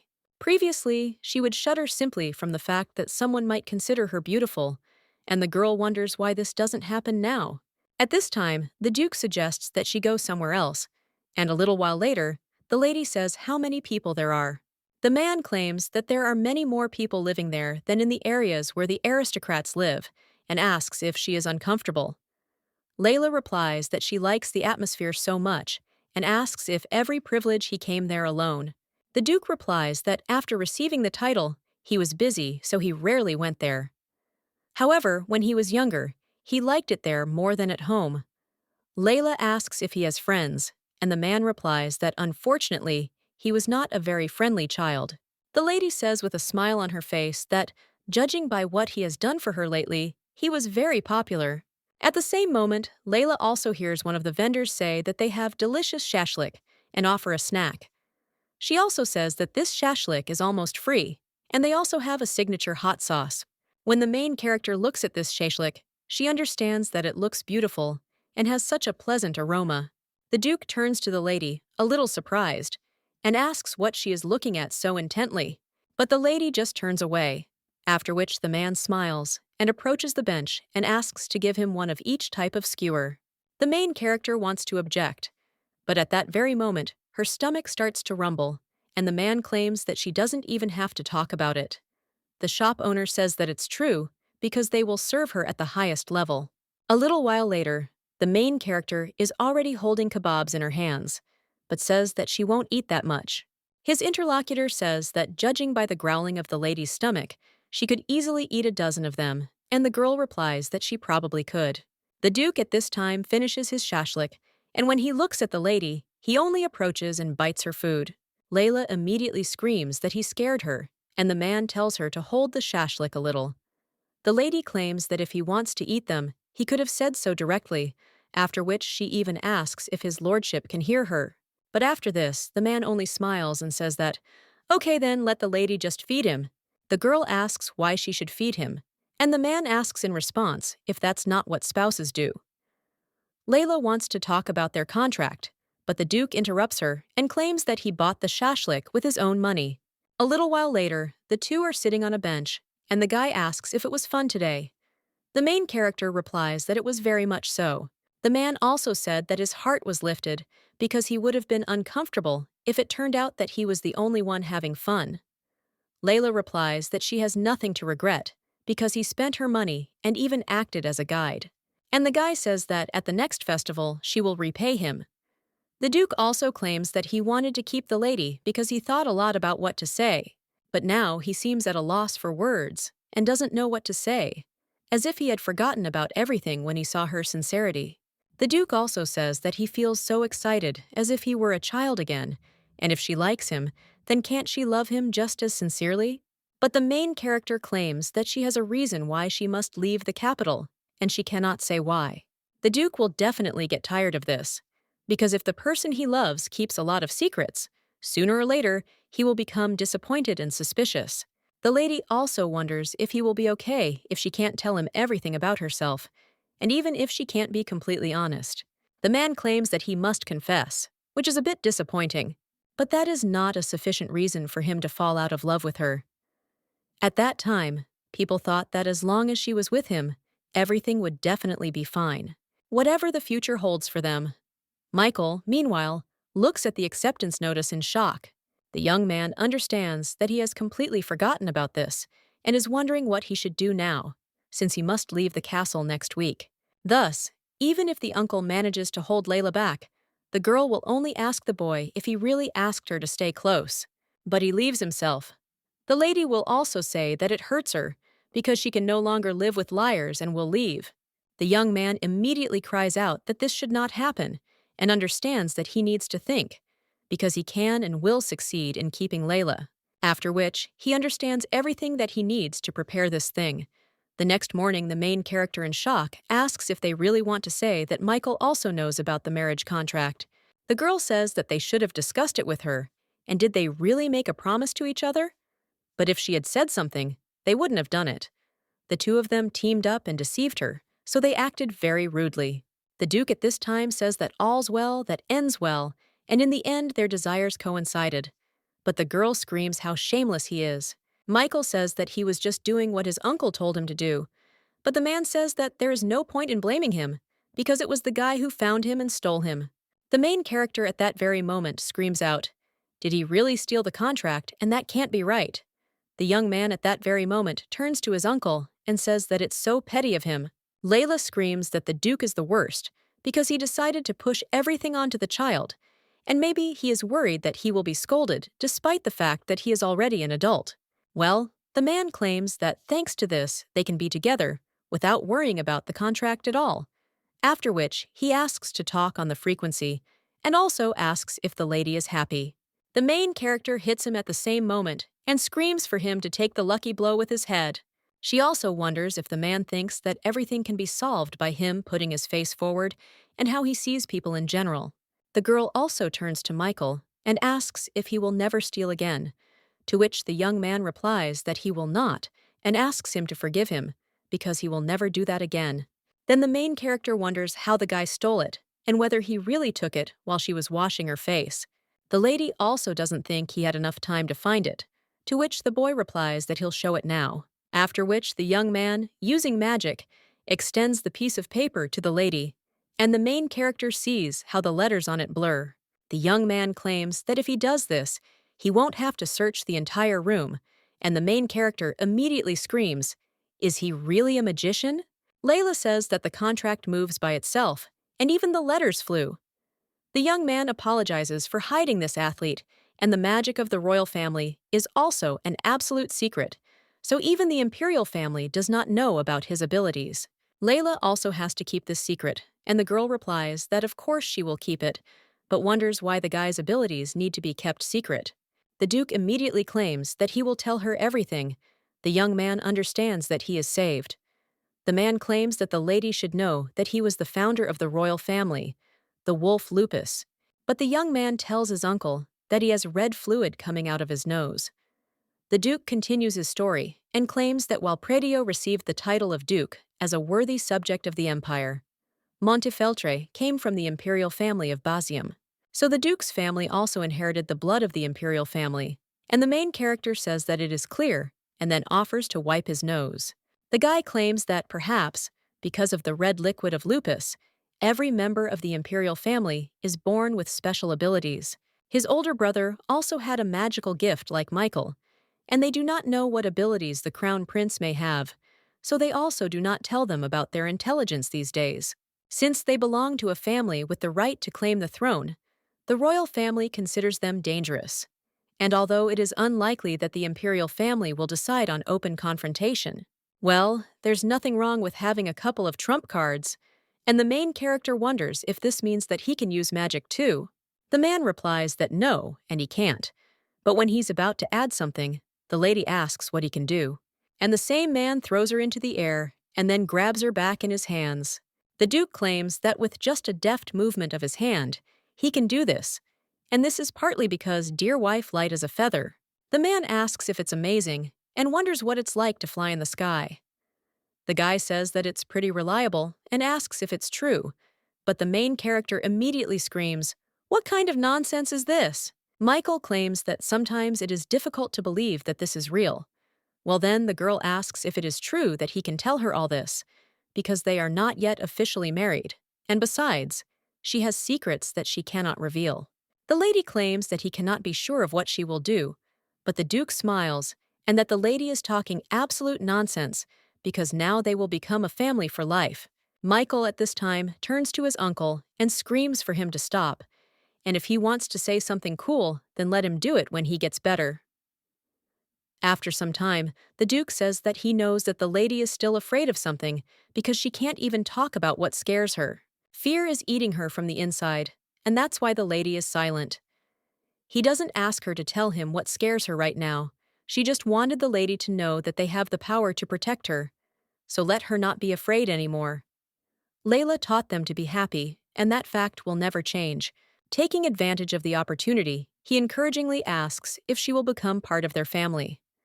The main character at this time thinks about her parents and understands that in this world she has a real family, so it seems she can be happy again. The lady is surprised at the same moment and answers that she would be happy to. When the man looks at the lady, he asks what is going on and whether she is laughing or crying. The main character, with tears in her eyes, answers that when she thinks that from now on they will be together, well, she has such a strange feeling and she is happy, but it is too unusual. The Duke at the same moment tells her to come up because he will hug her, and Michael also suggests the lady not to cry because he will hug her too. Layla claims that now there is no need to separate, and Michael at this time understands that it is necessary to say about it before it is too late. The Duke at this time suggests that instead of crying, they hug because they are a family, and the main character also turns to the boy and suggests hugging. Well, the young man at the same moment says that he is also very happy, but in fact, yesterday he received a notification about enrollment, and next week he has to move into the dormitory and also will not return until the holidays. The main character at the same moment screams in shock, asking what he is talking about. The boy then apologizes and claims that it completely slipped his mind. The main character says that this is nonsense and doesn't one enter the academy at 10 years old, since he is only 9. The Duke says that this is early admission and suggests that the lady be careful with her knees. The main character wonders if it is possible to change this and, for example, take a year off to have some more fun with her. But the young man replies that he himself does not really know, and it is probably too late. The Duke claims that he let the guy go because his mentor advised him to, and then it was somehow forgotten, and everything could have been changed if he had sent the message a month ago. But the girl at the same moment thinks that this can't be. Michael apologizes and claims that he passed the exams before she arrived. Well, the main character claims that she still wanted to give so much, but even the three of them have never really gone anywhere. The Duke suggests that the lady not be upset, since they are not parting forever, and in his thoughts he adds that it will be interesting and fun for them both, so that they will have something to tell when they return. He also says that they can have a good time together, but at the same moment, Michael says that his aunt should watch and not change her mind. The main character at the same moment hits the Duke and hugs Michael. The girl says that she will be so sad when he leaves, and besides, the boy is still at the age when he needs care, so will he be okay? The young man answers that yes, she will be fine, but even so, it seems he will miss her every day. He has prepared something for this case, and there is nothing special there. But the young man still hands over his gift and also tells her to always carry it with her. But he made it himself. The main character wonders if he was attacked and if he made this decoration himself. The Duke at this time enters the conversation and asserts that this is a magical communication tool. He confirms that this is true and suggests that the lady press the small button at the bottom. Layla wonders if by button he means this small detail, after which the girl presses it. At that moment, Michael appears on her hand and asks if it is amazing. Usually the connection only transmits voice, but he thought that the girl would want to see him, so he also created a video connection. Layla claims that it is really amazing. The young man adds that thanks to this, they will be able to see each other every day while he is in the hostel. He also knew that the lady would like it, and the connection is turned off by pressing the button again, after which the girl does so, and also thanks the boy and says that she really likes it. The young man smiles at the same moment, and then says that even if they are apart for a long time, they will still be a family. The main character, together with the Duke, smiles at the same moment and answers that, of course, after which they hug the boy. The week flew by, so that they did not have time to blink an eye. The girl said that she remembers the day when she saw hydrangeas in the rain in Korea, and Michael did magic to show her flowers in the rain. Layla understands that she almost forgot about the times when she was still Yoon-sol, and only memories of makeup remained. And what about her parents? But at that very moment, the lady is hit by a splash of water. Michael is surprised by this and asks if everything is okay, and the lady replies that everything is okay because the makeup won't wash off from a couple of drops of water. The boy says that he doesn't mean the makeup, but since she is okay, then everything is fine. He also asks Layla if there's a reason why she hides her face, and if there is something he doesn't know. The girl replies that yes, she is interested in the young man, and will she give him for a minute the magical means of communication that he gave her last time. The main character answers that yes, and when the young man begins to use magic, the girl says that no matter how you look at it, his magical power is beautiful, and she wonders what the boy did. The young man claims that there is nothing like that, and he simply cast a spell that does not allow one to recognize his face, so if the lady doesn't want to be recognized, she can press the button twice. Layla wonders if he can just add new magic like that, and she also asks if the boy is a genius by any chance, because he is so brilliant that there is no need to go to the academy. But the young man replies that he must go, because in order to inherit the duchy, one must at least have a diploma.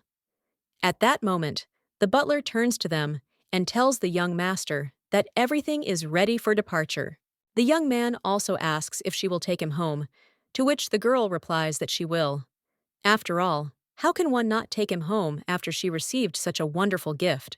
Michael says that she should have said goodbye without a gift, to which the lady replies that this is true. The young man also says that the girl should not cry when he leaves, otherwise her face will swell, but the main character wonders who he takes her for, because she is, after all, an adult, and let him watch this and not cry in the carriage. After which the young man heads to the academy, and the maid asks Milady if she will be given a handkerchief, to which the girl replies that yes. The lady understands that she could smile until he landed in Korea, and only because they would not be separated forever, they would be able to see each other thanks to the magic device. But as soon as he left, she could not hold back her tears, and so, drinking tea prepared by Jessie, she cried all day long that her makeup was erased. And in the evening, the Duke said that he heard, while he was busy, the lady cried all day. Because of this, her face is so sunken, and the man asks if she has even eaten. He also claims that everything will be fine with Michael, and the main character replies that she knows it too. But the girl asks what to do, because she can't stop the smells and will cry, but only today. Katya says okay, after which she wishes her sweet dreams. However, when he wants to talk about what will happen tomorrow, he understands that there is no point in adding cause for concern to someone who is already crying. A little while later, the man hears some sounds similar to those at the market, and asks if his wife really cried so much that she became hoarse. After all, the sound of her breathing is similar to the breathing of an animal sleeping in a cave. However, when a man opens his eyes, he sees a wolf in front of him, who tells his descendant to wake up.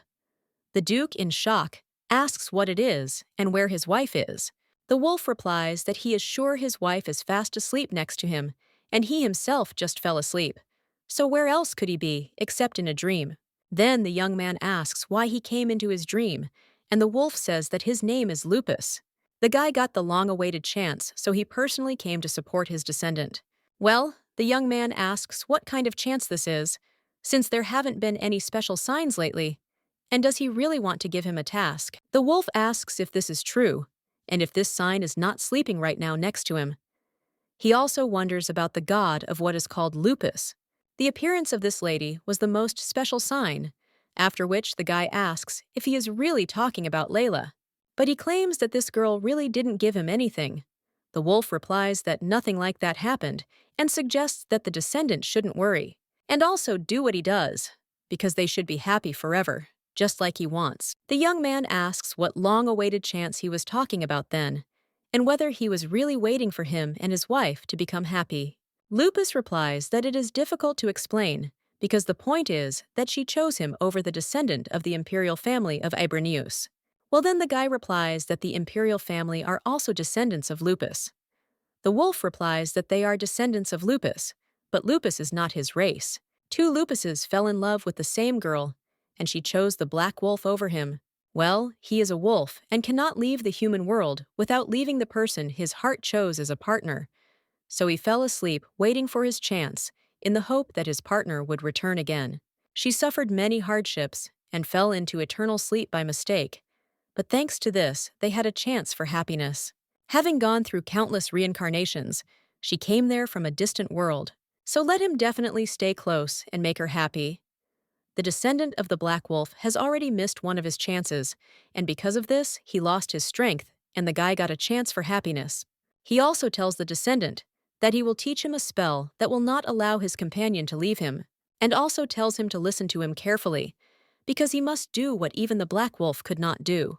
And he is also a proud descendant of the gray wolf, so let him fulfill his wish.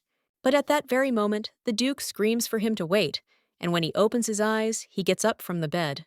The Duke also looks at the lady and thinks what happened to her, because she fell into eternal sleep by mistake. Maybe the descendant of the black wolf is somehow connected with her fear of the crown prince, and he does not know where the lady was and what she experienced before coming to him.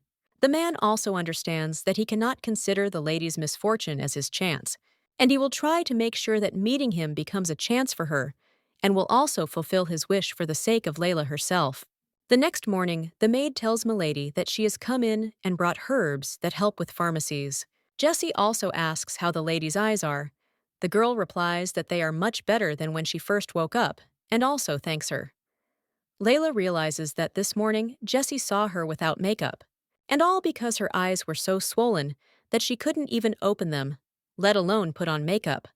The girl told Jessie to come in herself and apologized, but wondered if she could come in and help, and also whether the person she would see when she came in was her mistress. Now the main character is wondering if Jessie was surprised when she saw her without makeup. But the maid replies that from the moment she first saw the mistress, she became more and more beautiful day by day, and she thinks that is why she was not particularly surprised. The main character then smiles and says that the girl is probably the only one in the entire country who so carefully chooses her words when talking to her. Jessie replies that this is not so, because she is completely sincere and says this, and yet she was a little amazed at how good the lady's skin is. After all, she seems to shine, and the girl wonders why every day the lady makes so much effort to apply such a thick layer of makeup. The main character understands that this is because it shows her creative streak. She claims that because she wanted to meet someone who would sincerely care about her, and someone who would see her regardless of what her face looked like, she thought that those who would get close to her only because of her appearance would make her unhappy. And she also didn't want to live and be beautiful only in the eyes of others. So you can say that this is her rebellion. Whatever her appearance, she should live the way she wants and feel beautiful from it. The maid smiles in response and says that in fact there is no such person in the world as Milady. Layla asks if she praises her or scolds her, to which the maid replies that of course she praises her. At the same moment, someone else knocks on the door, and the main character asks who is there, to which the butler replies that it is him, and he asks for forgiveness for coming so early and for the lady having a guest. Layla wonders if he really came without notice, and no one contacted her about the visit. The butler replies that yes, and they were visited by the Duke's cousin on his mother's side, Hilda Hugh Estrada. She said that she came because she wanted to see the Duchess, and the girl understands that she should have understood it then, that when you become a family, it means you have to deal with other members of his family. The lady with brown hair says that the Duke deals with the lady's affairs from early in the morning and allows himself to sleep late. So they can't let Lucas start a family with such a terrible person. And since the lady's appearance was not successful, she should at least prove with her manners that she is a lady. But still there is nothing terrible in this, because she will teach her the basic qualities of a lady. The Duke at this time is heading in a carriage. He understands that Michael went to school, and he, instead of staying with Layla, left her alone because he had to leave home due to the Council of Elders. Being vassals and elders, and for a long time helped with the management of the affairs of the duchy, but the times when they were loyal vassals remained in the distant past. The current Council of Elders is nothing more than a pack of hyenas who only think about how to snatch a bigger piece of power. No matter how much they try to do something useful for the lands, they always criticize everything, and they pull the blanket over themselves if it can bring in at least a little money. These are the people who are sure that he owes all his success to them. The man understands that when he was little and inherited after his brother's eternal sleep, they were jumping for joy. How many years he couldn't do anything on his own, and naturally it turned out to be not only official and business, but also personal life. One of the ladies asked if Luca had finished his lessons, because if so, it was time for the young master's lessons. The guy realized that the thought alone gave him goosebumps, and when they found out about the marriage, they would be beside themselves. Especially this man. And so that Layla does not run into him with that, it is faster to deal with the Council of Elders. The guy understands that only one document is needed, and he could put pressure on them or even disband. But he is so busy that there is no time for anything. At the same moment, someone tells the Duke that since we are talking about this, that he tried hard, and when they finish with this matter, there will be no need to go to the Council of Elders and fly to investigate their activities. After which the servant says that it looks like they are already there, and the master of the royal family is in the recently opened jewelry store. Although he was brought there was no need for him to come personally to greet. The man says that apparently they are trying to push him around, wasting time on such a trifle. After which he also asks what kind of situation this is about. His interlocutor asks for forgiveness and says that maybe there is some mistake in the schedule. But when he looks at the letter, he says that the time and place of the meeting indicated in the letter are accurate. The guy immediately smirks and claims that he will borrow a horse. When the servant cries out for His Excellency to wait, he only tells Owen to collect all the documents, evidence, and witnesses and come to the castle. Owen asks what he means, and if everything is as he thinks. The guy replies that yes, and it seems that rumors have already reached them. The man also asks how they dared to drag him out of the house to touch her. Then he even heads off on a horse, and Owen tells the servant to hurry up and find the horse.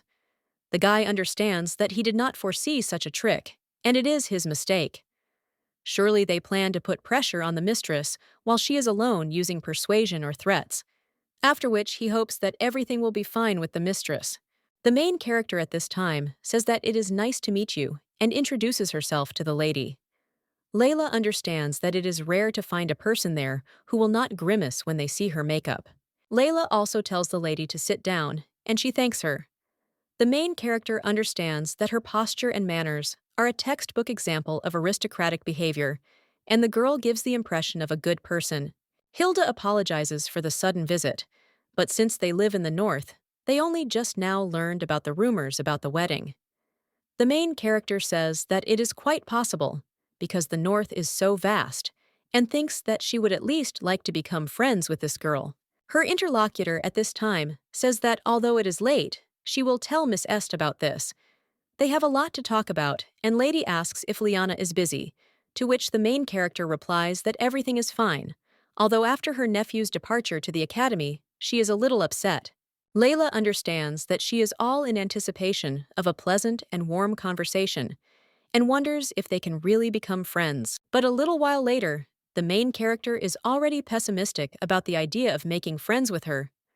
While the girl is chatting restlessly, the main character only looks at her.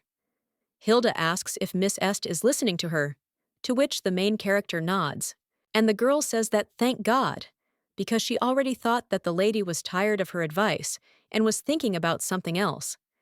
After which the lady claims that she believes that In order to restore relations, it is extremely important for a young lady like her to listen carefully to the interlocutor. Although her eyes sparkle with the refined elegance of a cinema aristocrat, they are so difficult to see because of her specific appearance, so she should put in a little more effort, and a fold formed on the hem of her skirt again, because only 4 minutes and 28 seconds had passed since she told her about manners. The main character thinks, how can you be friends with someone who can't shut her mouth, but she'd rather live her whole life alone? The lady understands that this girl is a relative of the Duke, and she listened to somehow get along, but she has a feeling that these 30 minutes have already dragged on for 30 years. 30 minutes before this, Hilda said that they have so many topics for conversation, and these words became the starting point of the disaster. The girl at this time tells the young lady that if the woman who is present there as a duchess is not busy with anything, then who in the castle will do their job? If she talks about it so freely, then their Luke and the entire duchy will be made a laughingstock. So it seems to her that she still lacks the training to become a duchess. She may seem overly meddling, but her father is a member of the Council of Elders who supports their duchy. Besides, she can't help but worry about the future of their beau, since the people haven't properly introduced themselves to the Council of Elders, and she has a feeling that her girl is not interested in managing the duchy at all. Well, she likes her, so she came to help the lady become better. The main character understands that at least she received a salary for criticism from her superiors. But if she gets married, she will have to endure the same from other relatives. If she continues to tolerate this, she has a feeling that she will miss something important, and the main heroine turns to Miss Astard and asks to listen to her opinion, even if she has shortcomings. It is very rude to try to teach her like a child when she did not ask for it. The girl asks what she is talking about because she is only conveying the will of her father, who is a member of the Council of Elders. Layla replies that she is a partner of the Duke, not the entire Council of Elders. And before she becomes an ideal lady, she should grow up and learn about personal boundaries. Although there was no malicious intent in her words, so she listened attentively to everything, but since the lady made many very personal comments to a person she was seeing for the first time, she was worried about how she behaved with others.